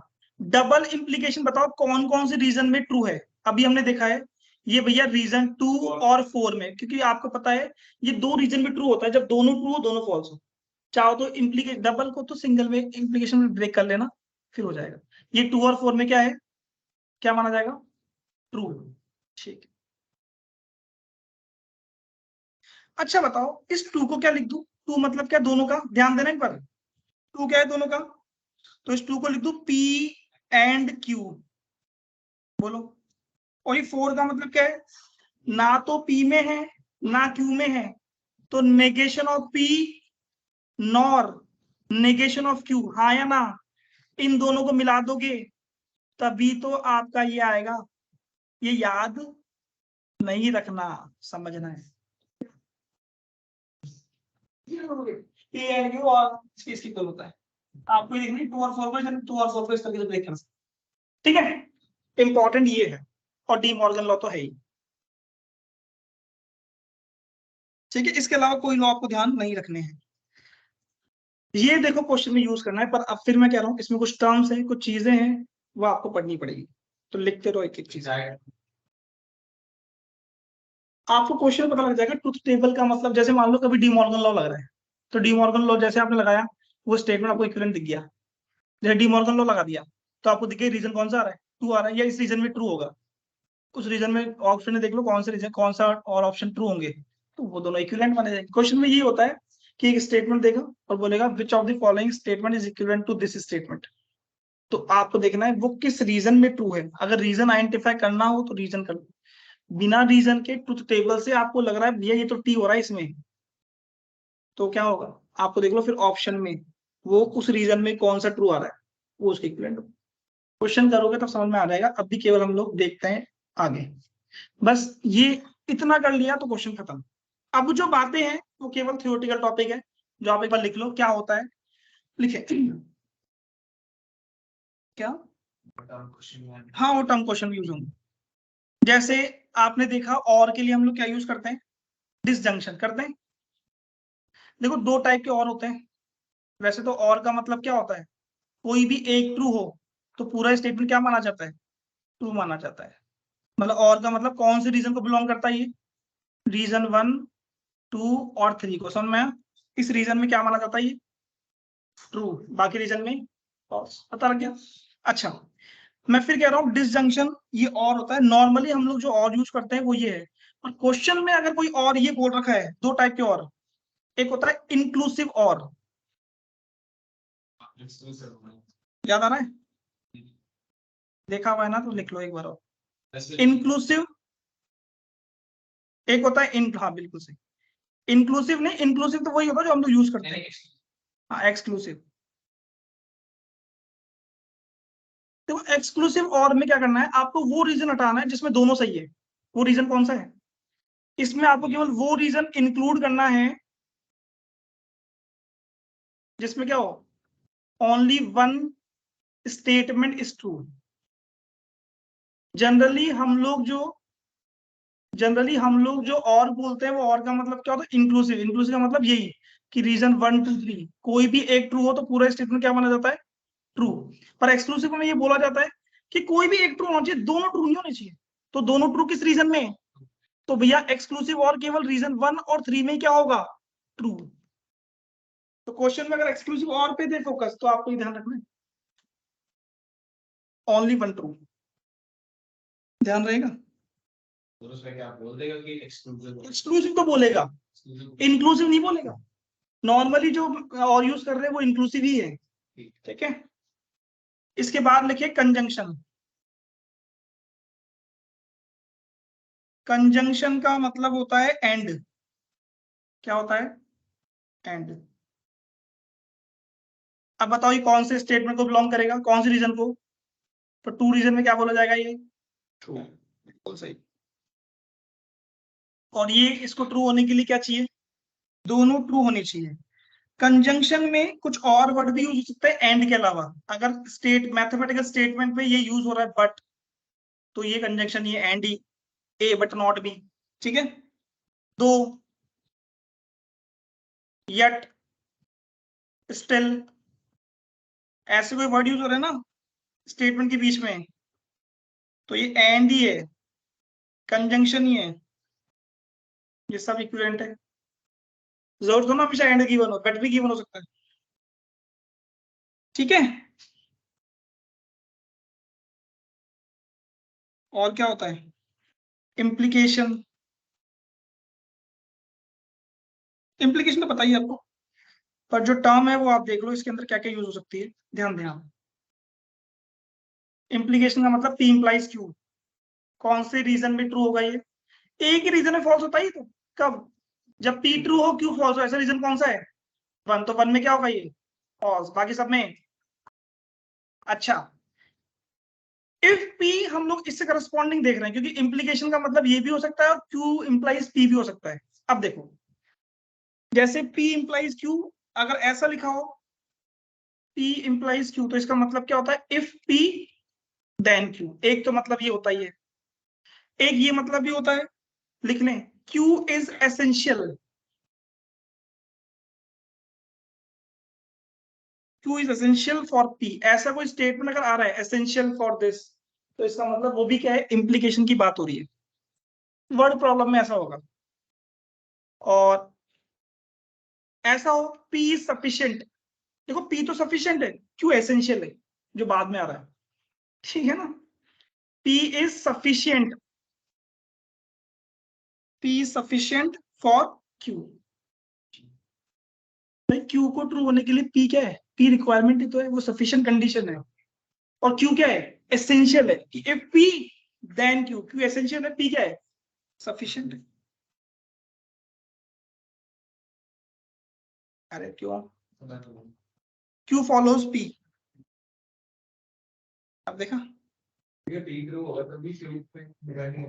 अच्छा मुझे बताओ, पी मैंने बोला if this state, if Ram is doctor then, मैं रुक गया, तो मैंने बोल रहा उसके लिए जरूरी क्या है, आगे बोलना है, मैं रिक्वायरमेंट तो बता दी कि राम इज डॉक्टर, आगे क्या, if Ram is doctor then के बाद क्या समझ में आ रहा है आप लोगों को, तो एसेंशियल क्या है, इफ और देन की रिक्वायरमेंट वो कर दी, वो स्पेशल है, उसके लिए एसेंशियल है, देन के बाद कोई बात नहीं, ध्यान रख लो, ऐसे कभी स्टेटमेंट आ जाए तो हम लोग सारे केस लेके चल रहे हैं, मैक्सिमम तो यही आता है, पर ठीक है, कुछ कह नहीं सकते, कुछ भी हो सकता है, तो इसलिए आप लोग थोड़ा सा क्या करोगे, ध्यान दोगे,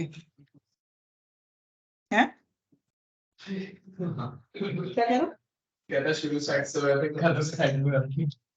नहीं वापस पहले ये कर, तो लास्ट में आ ये, हाँ ये लास्ट में आता है, इसको इतना ही पढ़ना है, मतलब पढ़ना बहुत है, ये कुछ ज्यादा ही है बल्कि, हैं रिसर्च करोगे इस पे, कर लेना, लेकिन इससे ज्यादा क्या है, कितना खोल एक दो चीजें और हैं,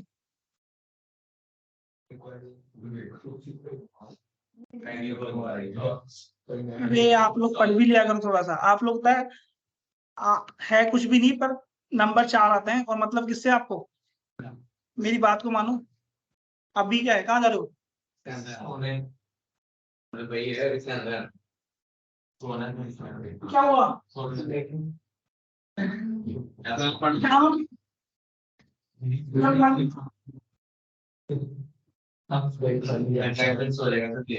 क्या देखो, for P implies Q given statement है, ध्यान दो, अगर आपको गिवन स्टेटमेंट की तीन चीजें हैं, गिवन स्टेटमेंट का कन्वर्स कैसे लिखते हैं, एक तो ये देखो, एक इनवर्स कैसे लिखते हैं, एक ये देखो, और एक कॉन्ट्रा पॉजिटिव, सुना है, सुन लो ये तीनों, क्वेश्चन में लिखा आता है find identify converse statement of this statement, तो P इंप्लाइज क्यू है ना, तो इसका कन्वर्स पता क्या होता है, क्यू की जगह P, क्यू इंप्लाइज P, समझ गए, इनवर्स का मतलब निगेशन ले लो, इनवर्स का मतलब negation, negation of P implies negation of Q, contrapositive का मतलब रिवर्स भी कर दो, इनवर्स भी ले लो, negation of Q implies negation of P, शायद समझ में आ रहा होगा आपको। ठीक है, कैसे?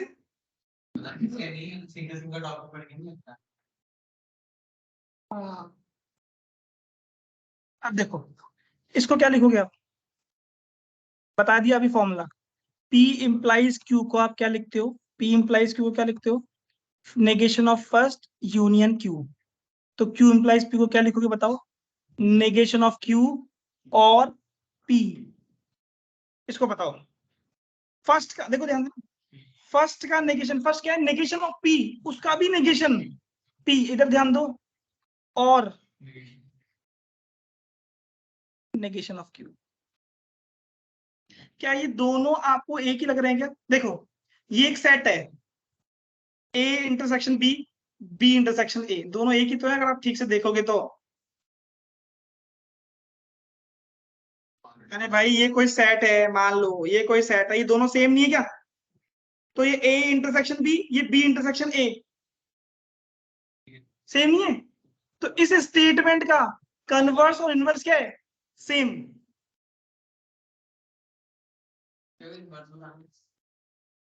ये कैसे है देखो ध्यान दो, P इंप्लाइज Q क्या लिखते हो, फर्स्ट का नेगेशन, फर्स्ट का नेगेशन और Q। आप जब क्वेश्चन कर रहे हो, ये जो पढ़ रहे हो ठीक है, क्वेश्चन करने में उतना ही ठीक रहेगा, आप लोग देखोगे तो कुछ भी नहीं करना पड़ेगा। नेगेशन ऑफ P और Q समझ में आ गया? तो ये P इंप्लाइज Q, ये फर्स्ट स्टेटमेंट नहीं है, इसका नेगेशन, तो नेगेशन का भी नेगेशन P आ जाएगा, और Q ये सेकंड वाला, सही है? इसमें बताओ फर्स्ट का नेगेशन और नेगेशन ऑफ P, ये क्या लिखा हुआ है, ये स्टेटमेंट लिखा हुआ है, ये P इंप्लाइज Q ही है, अगर आप थोड़ा समझ पाए तो देखो। तो इसका मतलब कॉन्ट्रा पॉजिटिव किसके इक्वल है यहाँ पे, P इंप्लाइज Q का मतलब जो गिवन स्टेटमेंट ही आपका P इंप्लाइज Q था, कॉन्ट्रा पॉजिटिव किसके इक्वल है, गिवन स्टेटमेंट के, और कन्वर्स किसके इक्वल है यहाँ पे, इनवर्स। लिख लोगे क्या? चलो बढ़िया, जैसे देखो क्वेश्चन लिखो, चलो क्वेश्चन कैसे आता है। लेट, आपको जीएस का मतलब, जीएस का मतलब है गिवन स्टेटमेंट, जनरल साइंस में वो इतना भी थ्योरी नहीं चलता ना,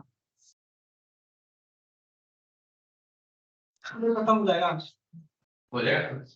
बस क्वेश्चन बाकी रहेंगे तो कल करेंगे, कल क्लास ले लेंगे, है कल क्लास केमिस्ट्री की?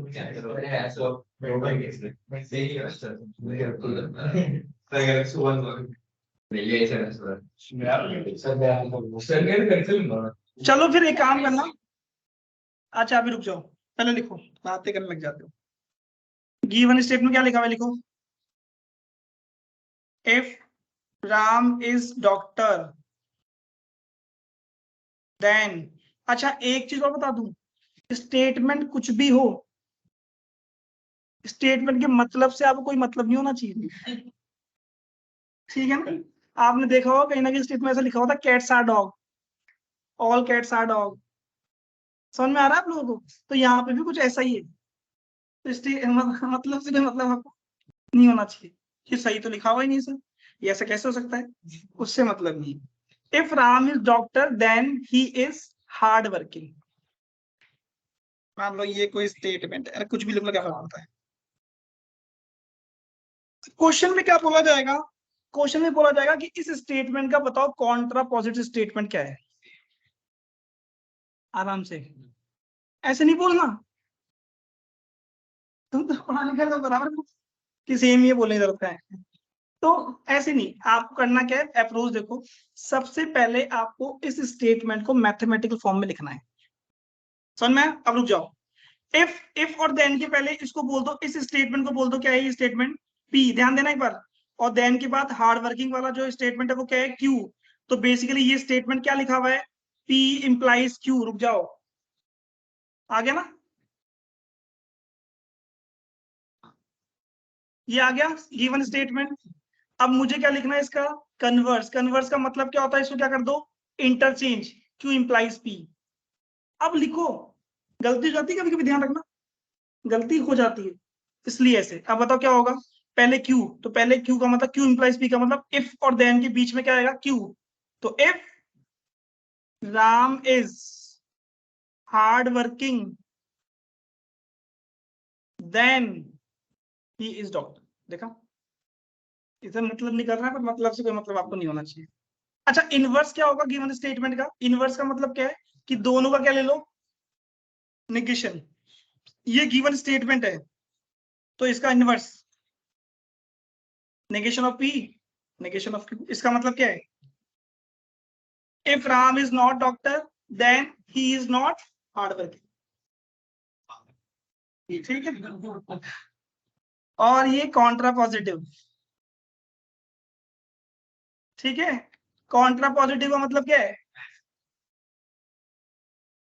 कॉन्ट्रा पॉजिटिव का मतलब है कि ये स्टेटमेंट का क्या ले लो, इनवर्स भी ले लो, कन्वर्स भी कर दो। तो negation of Q implies negation of P, same नहीं है। अब देखा, ये लिखना होगा। तो इफ, हाँ लिख लो, if Ram is negation of Q, इसका negation, Ram is not hard working then he is not a doctor. समझ में आया? ऐसे लिखा होगा। तो पहले, सबसे पहले क्या करना है, गिवन स्टेटमेंट को मैथमेटिकल फॉर्म में एक्सप्रेस करना है, उसके बाद ही आपको लिखना है। कर लोगे? और ये भी ध्यान रखिए, P इंप्लाइज Q किसके इक्वल होता है, negation of P and Q। तो हाँ, नेगेशन ऑफ P मतलब इसको कैसे लिखोगे, इफ, सॉरी इफ नहीं आएगा यहाँ पे, राम इज नॉट डॉक्टर और हार्ड वर्किंग। समझ में आया? नेगेशन P का मतलब इसका negation, Ram is not a doctor और हार्ड वर्किंग, मतलब से कोई मतलब नहीं है, वो होना भी आपको नहीं चाहिए।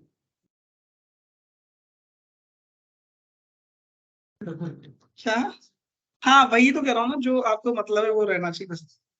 अच्छा, कभी कभी क्या होता है, ध्यान दो, कभी कभी कुछ स्टेटमेंट ऐसे होते हैं जिसकी आप ट्रुथ टेबल बनाते हो, वो हमेशा क्या होते हैं, ट्रू। हमेशा ट्रू होने का मतलब क्या है, जैसे मान लो आपने कोई स्टेटमेंट देखा, उस स्टेटमेंट को देख के आपने बोला वो स्टेटमेंट रीजन 1 को भी बिलोंग कर रहा है, रीजन 2 को भी, रीजन 3 को भी, रीजन 4 को भी, तो सारे रीजन को बिलोंग कर रहा है, तो वो ऑलवेज ट्रू है। तो ऐसे स्टेटमेंट को क्या बोलते हैं, टोटोलॉजी। अब क्वेश्चन आता है जेई में कि कौन सा स्टेटमेंट टोटोलॉजी है, जो सारे ही ट्रू हैं वो क्या है, टोटोलॉजी। तो सबकी ट्रुथ टेबल बन जाती है, टी टी टी टी जहां दिख जाता है वो टोटोलॉजी।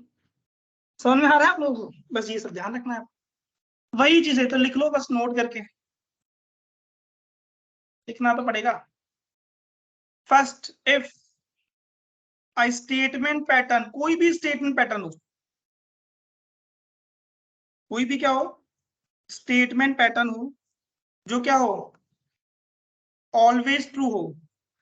तो कोई भी स्टेटमेंट पैटर्न ऑलवेज ट्रू होने का मतलब क्या है, ऑलवेज ट्रू होने का मतलब है रीजन 1, अगर दो सेट के लिए है, दो स्टेटमेंट के लिए, तो रीजन 1 2 3 4 सबको बिलोंग करना चाहिए, तो वो क्या होगा, ऑलवेज ट्रू। तो एक टोटोलॉजी होगी, then it is called tautology, then it is called tautology.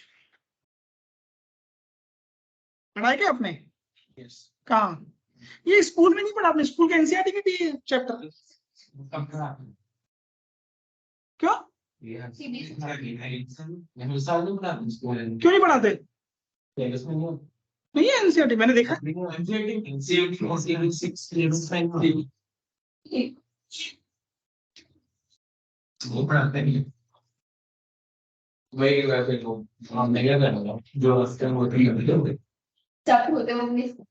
अच्छा, वो आपके स्कूल में पढ़ा? जो एग्जाम में क्या है, पोस्ट है कुछ नहीं हो?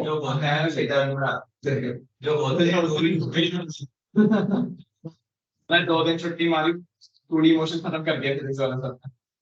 अच्छा, कहाँ मारेंगे वो 15 minute. If statement pattern is always true then it is called tautology. देखो, जैसे मैं स्टेटमेंट लिखूं P और नेगेशन ऑफ P और Q, अब देखो कैसे करना है, ध्यान दो क्वेश्चन एक बार। पहले रीजन ध्यान रखना, ये नहीं, अभी बना के देखते हैं 1 2 3 4, टाइम लग जाएगा ऐसे। नेगेशन ऑफ पी सीधे दिमाग में आना चाहिए, पी में नहीं है, कौन सा है? अरे फिर देखा, ऐसे गलती करो, पी में नहीं है, बोलो 3 और 4, और ये 3 है 2 और 3, और ये 3 और 4, तो दोनों का यूनियन लेने पे 2 3 4। पी में, इसमें यूनियन है, पी में बनाएगा क्या आएगा, तो बी है, तो 1 2 3 4 है, ये तो 1 2 3 4 है, तो 1 2 3 4 होने का मतलब क्या है, ये टोटल। हाँ, आप इसको भी देख सकते हो, इसको इधर लेके जाओगे ना, तो पी और पी का, पी और नॉट पी का यूनियन पूरा ही तो आ गया, जो पी में है पी में नहीं भी। कॉमन सेंस तो है ही आप लोगों में।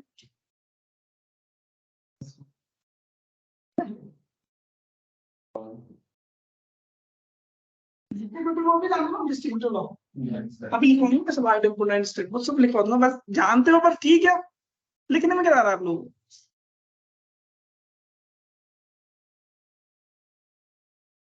हाँ, अगर कोई भी स्टेटमेंट क्या है, if it is always false का मतलब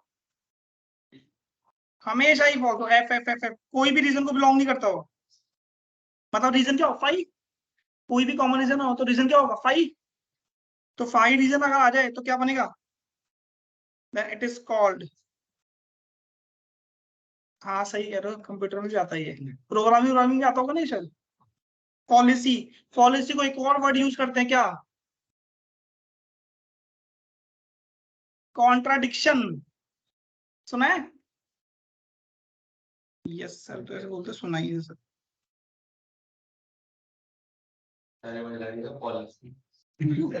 पॉलिसी, पॉलिसी हमेशा फॉल्स है। ये क्या आएगा, इसका जब ये लोग है ना, ये फाइव को रिप्रेजेंट करेगा, फाइव का मतलब कोई कॉमन एलिमेंट, कोई रीजन नहीं आएगा, क्योंकि पी में नहीं है। कौन सा रीजन आ गया, 2 3, वो सॉरी 3 और 4, और ये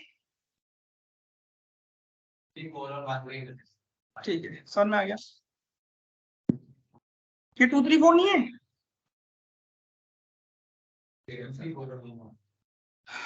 ठीक है, अब बच्चे जो स्टेटमेंट बचे ना, अदर स्टेटमेंट का मतलब जो या तो ट्रू भी हो सकते हैं, या आ रहा है क्या, एक बार रुक जाओ, एक बार रुक जाओ, मैं देख लूं। नेगेशन ऑफ पी का मतलब क्या है, जो पी में नहीं है, तो कौन सा रीजन है, 3 और 4, और जो क्यू में है 2 और 3, तो दोनों का इंटरसेक्शन कितना आ गया, कॉमन 3, यहां से 3 आ गया, इसमें 3 है क्या, कहाँ है, लगा, लगने से क्या होता है, कैसे आता था भाई, यूनियन में तो कोई भी,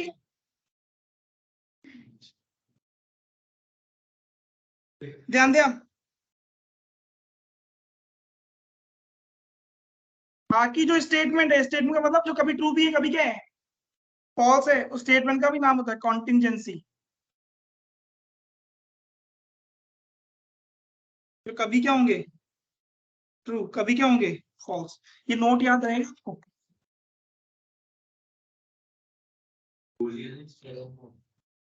बूलियन एक्सप्रेशन आपने वो पढ़ा होगा, बूलियन अलजेब्रा,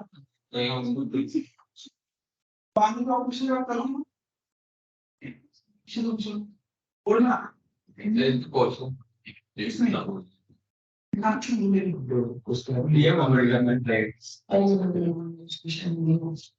ये उसमें भी आएगा micro question, statement operation, Boolean algebra, relation में,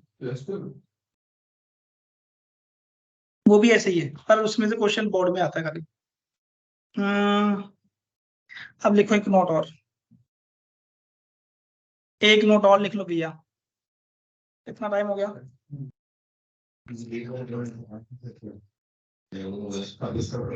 अरे आराम से, इफ स्टेटमेंट पैटर्न, देखो ये केवल ध्यान रखना है आपको, बाकी कोई मतलब नहीं है इसका। Statement pattern contains alpha number of component statement, जैसे मैंने बोला जरूरी तो ना हमेशा 2 स्टेटमेंट ही आप पढ़ोगे या 3 ही पढ़ोगे, तो कितने भी हो सकते हैं। मान लो alpha number of component statement है, कितने भी नहीं होंगे, बहुत कॉम्प्लिकेट हो जाएगा, 3 से ज्यादा मुश्किल है। Complicate component statement and beta number of connectives. ये केवल इसलिए है कि जैसे मान लो कभी कभी आपको ट्रुथ टेबल बनानी हो, पर आप देखते हो पहले मैं ऐसे बनाता हूँ, कितनी रोज बनेगी कितने कॉलम बनेगी वो बनाना मुश्किल है। जैसे 2 में तो पता है, मान लो 4 स्टेटमेंट हो और 3 4 5 कनेक्टिव हो, तो कितनी रो बनाएंगे कितनी टेबल बनाएंगे, आइडिया नहीं है ना। तो उसके लिए फॉर्मूला है, इफ एल्फा, देखो कितने स्टेटमेंट है, एल्फा तो कॉम्पोनेंट स्टेटमेंट है और बीटा क्या है, नंबर ऑफ कनेक्टिव्स, देन तो भैया उसकी जो ट्रुथ टेबल है, then its truth table will have, तो उसकी जो ट्रुथ टेबल है उसमें क्या होगा, विल हैव फर्स्ट 2 की पावर एल्फा तो होगी रोज, रोज मतलब ये ऐसे हॉरिजॉन्टल, और एल्फा प्लस बीटा वो होंगे कॉलम्स। जैसे मान लो फॉर एग्जांपल, कैसे मैंने एक स्टेटमेंट लिख दिया ऐसे ही समझाने के लिए, ध्यान देना सब लोग, दे रहे हो ना, बस ध्यान नहीं जा रहा तो कोई बात नहीं, फिर भी ध्यान उसमें ही आप पता नहीं 2 क्वेश्चन हो गया आपकी क्लास में। कौन सा पढ़ा है एफटी और मैथमेटिक्स एक क्लास में कुछ पूरा सीक्वेंस कितना दिन लगा था पढ़ने में, 2 और कितने क्वेश्चन 2 ही है, एक, आंसर 2 है। अरे कभी कभी एक हो सकता है कभी 3 हो सकता है, ऐसे नहीं कहना, पर कहने का समझ में आ रहा है, पढ़ना सभी को ही है पर उसको ज्यादा वेटेज देनी पड़ेगी, उसमें कंटेंट ही बहुत ज्यादा है, इसमें कंटेंट इतना ही है जो आप पढ़ोगे एक बार में समझ में आ जाएगा बस। अब ध्यान दो, बताओ कितने स्टेटमेंट है, तो अल्फा तो कितना हो गया, नंबर ऑफ कंपोनेंट स्टेटमेंट, तो पी क्यू आर 3 स्टेटमेंट है, कितने कनेक्टिव्स है 1 2 3 4 5 दिख रहा है, बीटा कितना है, बीटा कनेक्टिव्स 5 कनेक्टिव है, तो बताओ कितनी रो बनेगी स्टेटमेंट की, 2 की पावर एल्फा 2 की पावर 3, तो 8 तो आपको ऐसे रो बनानी पड़ेगी हॉरिजॉन्टल ऐसे, समझ में आ रहा है, और कॉलम कितने बनेंगे, तब जाके इस स्टेटमेंट की क्या बनेगी, ट्रुथ टेबल। क्या मैंने, तभी तो हम लोग क्या पढ़ रहे हैं, सेट थ्योरी, समझ में आ गया आपको। देखो कैसे, मैं आपको बना नहीं रहा, ध्यान देना, ये बनेगा पहले पी बनेगा। अच्छा एक चीज और देख लो, कुछ लोगों को ये भी नहीं पता, ये अभी ये भी दिक्कत आएगी, देखो ये पी एक कॉलम, ये बोलो क्यू और ये बोलो आर, 3 कॉलम, ये बन गया पी क्यू आर, तो बन गया। अभी क्या, अब इसको बनाते हैं पहले, तो पहले आपको पी एंड क्यू बनाना पड़ेगा, तो ये बन गई पी एंड क्यू। ऑनलाइन वाले बच्चे ध्यान देना, ये पी एंड क्यू और ये पी एंड क्यू का नेगेशन, समझ में आया। अब देखो ये आर का नेगेशन दिख रहा है, और ये क्यू आपको पता ही है, तो ये बन जाएगा क्यू और आर के नेगेशन का इंटरसेक्शन, और लास्ट में इन दोनों का यूनियन। शायद 8 ही कॉलम बने होंगे, देखो एक बार देखिए, बन गया, तो बन गया इसकी तो टेबल जो यहाँ पे आएगी। ये आपका क्या है, ये आपका क्या है,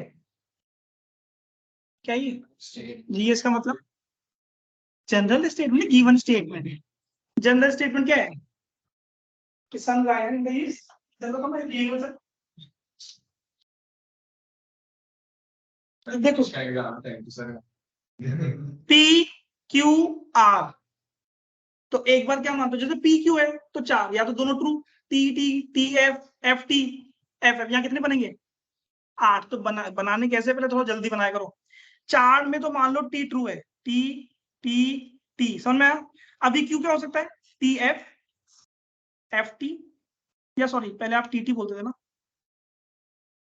पहले 4 को क्यू कर दो, इसको पी को पहले 4 बार क्यू, टी लिख दो, फिर T T T F F T F F, फिर इसको क्या लिखोगे 4 बार, F F F F T T, अरे क्या हुआ, समझ में आ गया? ये बन गया। तो इसके बाद क्या बनाओगे? पी एंड क्यू बना लोगे।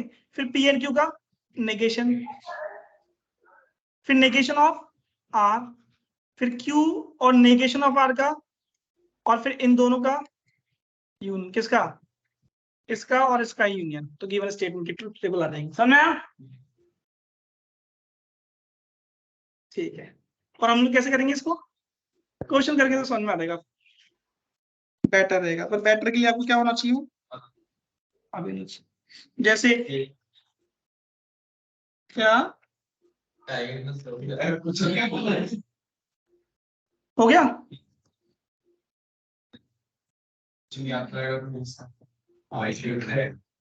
लिखो लिखो।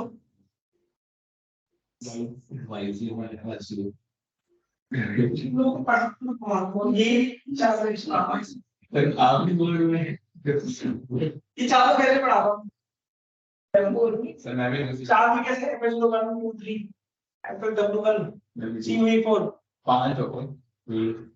ऐसी बात नहीं, मैं रिसीवर कैसे काम कंप्यूटर में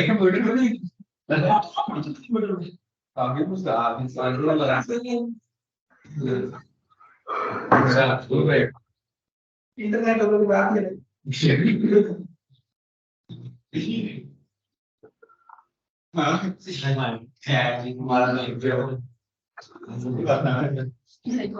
चलो ठीक है।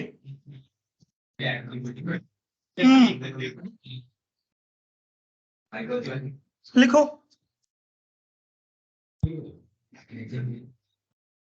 क्वांटिफायर एंड, बस होने वाला ही लास्ट है। Quantified statement. थोड़ा सा देख लेना घर जाके, नहीं बनाओ तो। मैं तो, मुझे तो बनानी पड़ती है ना। चलेंगे? कोई बात नहीं, वो बाद में फिर याद, कोई चले जाएगा उसको बाद में याद आएगा जब पेपर होगा क्या पढ़ लेते हैं। ध्यान रखना, अभी 2 घंटे लग रहा है, पेपर के टाइम हो सकता है 4 घंटे में भी आपको समझ में ना आए, क्योंकि उसमें क्या होता है थोड़ा सा, हाँ इसलिए। देखो 2 टाइप के क्वांटिफायर होते हैं, ध्यान दें। एक होता है यूनिवर्सल क्वांटिफायर, ध्यान दें आप, नाम ध्यान रखें। एक होता है यूनिवर्सल क्वांटिफायर, जिसको ये बोलते हो आप, किसका सिंबल है ये? For all. ये जेईई में क्वेश्चन आया था अभी क्या मॉड्यूल में मैं दिखाऊंगा अभी। अरे नहीं अभी समझाऊंगा क्या पूछा था। एग्जिस्टेंशियल क्वांटिफायर, ये होता है ये वाला सिंबल, देयर एग्जिस्ट। याद आ रहा है कुछ? ठीक है। अच्छा, मैंने आपको लिखवाया था पहली क्लास में, मतलब अभी फर्स्ट क्लास जो भी, ओ सॉरी, अभी जो ये जो मैथमेटिकल रीजनिंग स्टार्ट किया था वो वाली, अभी 1 घंटे पहले बताया था आपको कि मैथमेटिकल स्टेटमेंट बताया था, ऐसा स्टेटमेंट जो क्या हो, या तो ट्रू हो या फॉल्स हो। फिर एक बताया था मैंने ओपन सेंटेंस, ध्यान दें। तो मैंने आपको बताया था ओपन सेंटेंस को मैथमेटिकल स्टेटमेंट बनाया जा सकता है। तो लिखे आप इसी के अंदर, लिखिए ओपन सेंटेंस, स्टेटमेंट नहीं सॉरी, ओपन सेंटेंस या स्टेटमेंट, जो भी हो वर्ड, स्टेटमेंट भी हो सकता है। ओपन सेंटेंस या स्टेटमेंट विथ क्वांटिफायर, ध्यान देना आप सब लोग, इंपॉर्टेंट है ये। अब देखो थियोरेटिकल क्वेश्चन भी आ गया था, मैं अभी दिखाऊंगा आपको, आएगा, इसलिए आप थोड़ा ध्यान दोगे ना तभी। बिकम क्या बन जाता हो? Mathematical statement. समझ में आया कि कोई भी ओपन सेंटेंस हो, ओपन सेंटेंस का मतलब, ओपन सेंटेंस का मतलब जो ट्रू हो या फॉल्स हो। पर जैसे आप, हाँ जी बताएं। हाँ जी, अरे क्या हुआ बोलो, टाइम नहीं। अक्षत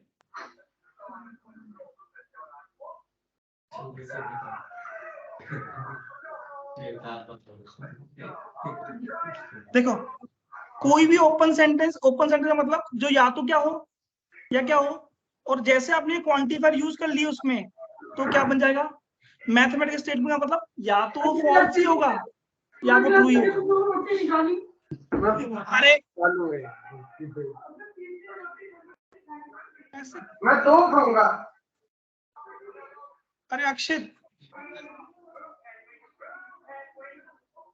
क्या हो जाता है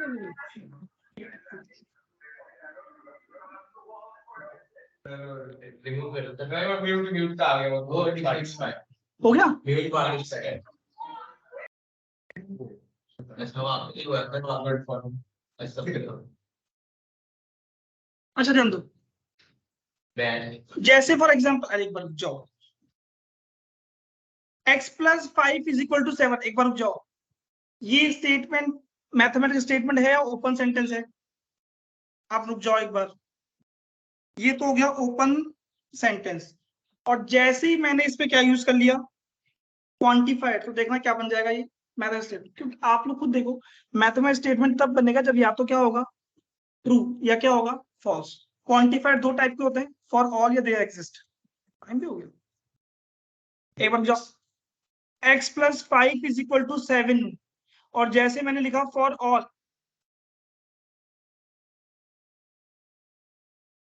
आराम से, नहीं तो पता लगे फॉर ऑल बाद में कल लगाना पड़ेगा। x plus 5 is equal to 7 for,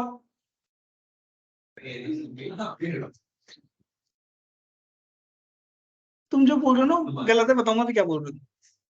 x plus 5 is equal to 7 क्या लिखा हुआ है, for all x belongs to n। इसका मतलब कि भैया ये स्टेटमेंट सभी नेचुरल नंबर के लिए ट्रू है। क्या ऐसा है? नहीं है ना, सभी के लिए कैसे ट्रू हो सकता है? आप रखो 10, क्या ये ट्रू है?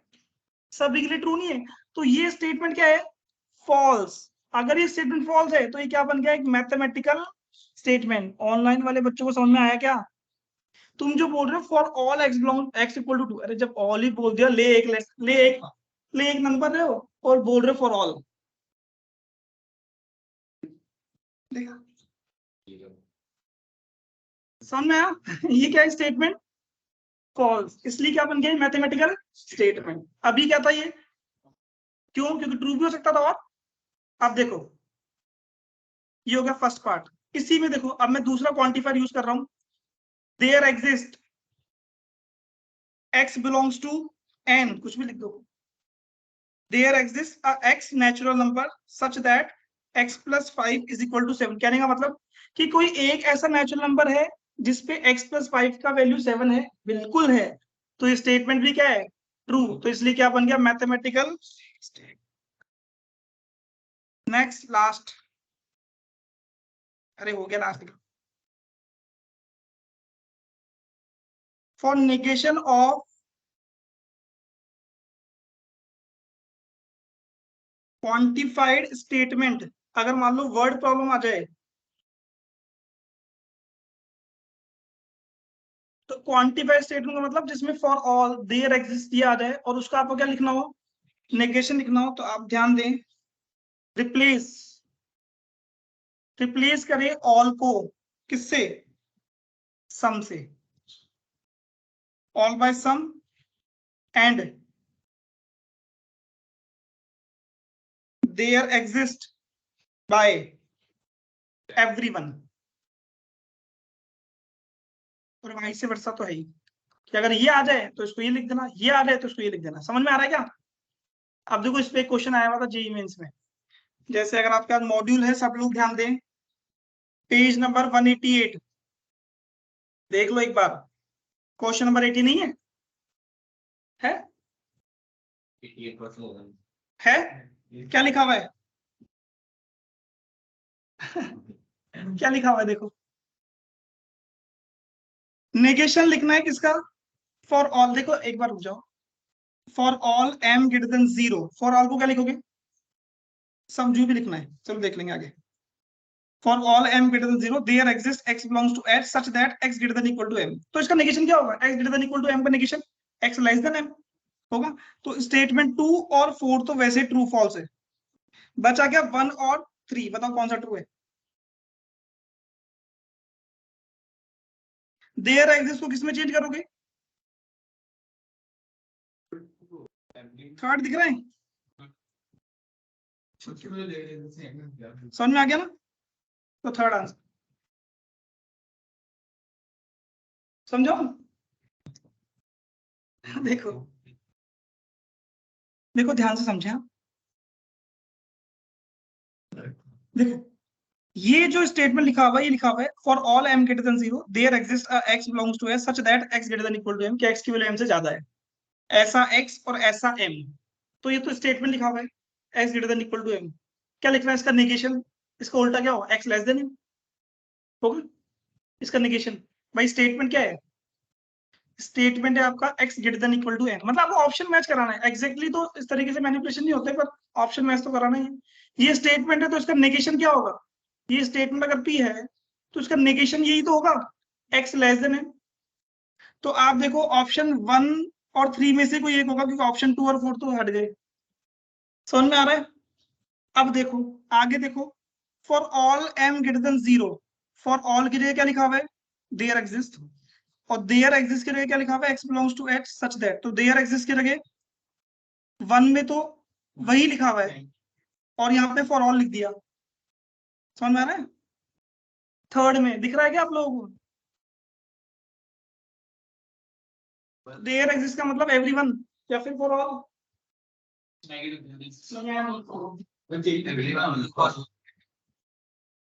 अच्छा पर्सन को चेंज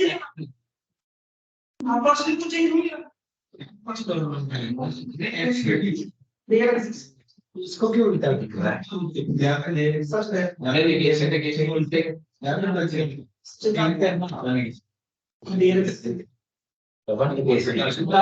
हाँ नेगेशन आ गया ना, देयर एग्जिस्ट के लिए क्या आ गया? For all. कर लोगे ना? देखो फर्स्ट में देखो, जो ऑप्शन फर्स्ट है उसमें ये लिखा हुआ है there exist x belongs to s, लिखा हुआ है, लिखा हुआ है। और यहाँ पे देखो आप नीचे देखो ऑप्शन 2 में, ऑप्शन 3 में, ऑप्शन 3 में आप देखोगे x बिलोंग्स टू s की जगह क्या लिखा हुआ है? For all. तो नेगेशन में क्या होगा?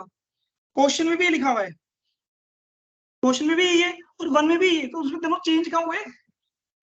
देयर एग्जिस्ट का मतलब कोई एक, उसका नेगेशन क्या होगा? सभी। इस तरीके से फॉर ऑल या एवरीवन। समझ में आ रहा है क्या? देयर एग्जिस्ट बाय एवरीवन या ऐसे लिख लो लोग। अब तो ठीक है, इसको ऑल भी लिखना, ऑब्लिक कर लोगे, ऐसे क्वेश्चन है। तो थियोरेटिकल क्वेश्चन भी आ जाते हैं, इसलिए कुछ चीजें छोड़नी नहीं है। कॉन्ट्रा पॉजिटिव, कन्वर्स लिखो, इनवर्स लिखो, ऐसे क्वेश्चन भी आते हैं। बाकी तो सारे क्वेश्चन स्टेटमेंट है, आप देख लो। 81 देखो, कंपाउंड स्टेटमेंट किसकी इक्विवेलेंट है, ये किसकी इक्विवेलेंट है, ये किसकी इक्विवेलेंट है, कौन सा टोटोलॉजी है, कौन सा क्या है, कौन सा क्या है, यही क्वेश्चन आते रहते हैं बस। अच्छा देखो, अच्छा 76 देखो एक बार,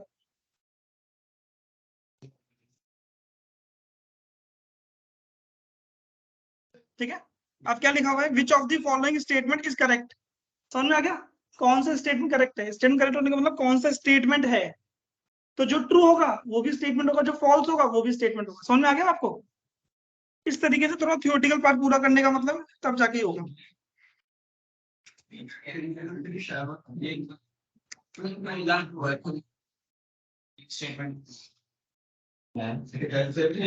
अरे कोई बात नहीं, देखना।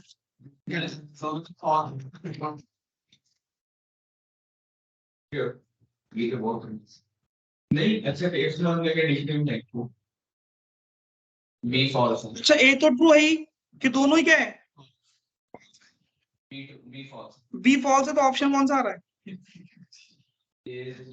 बी फॉल्स कैसे है? 5 + 3 वैसे 8 होता है।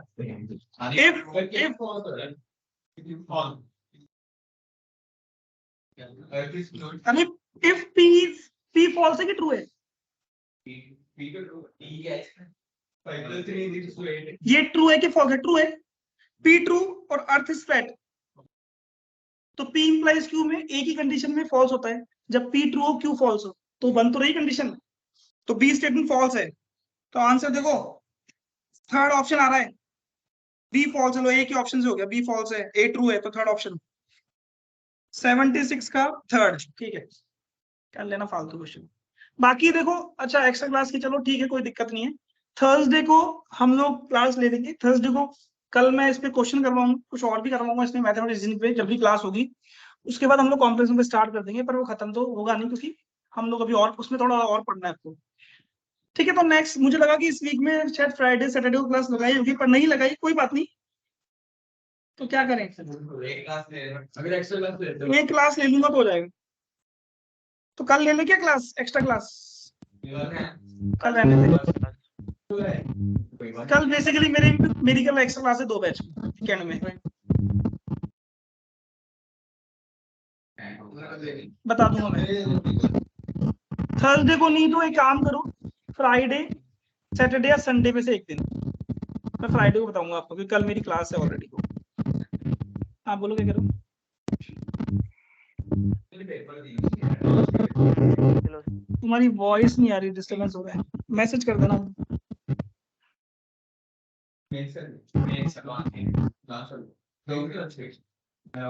ठीक है, 2 घंटे तक 1 घंटा छोड़ो। इजी चुप बोलना।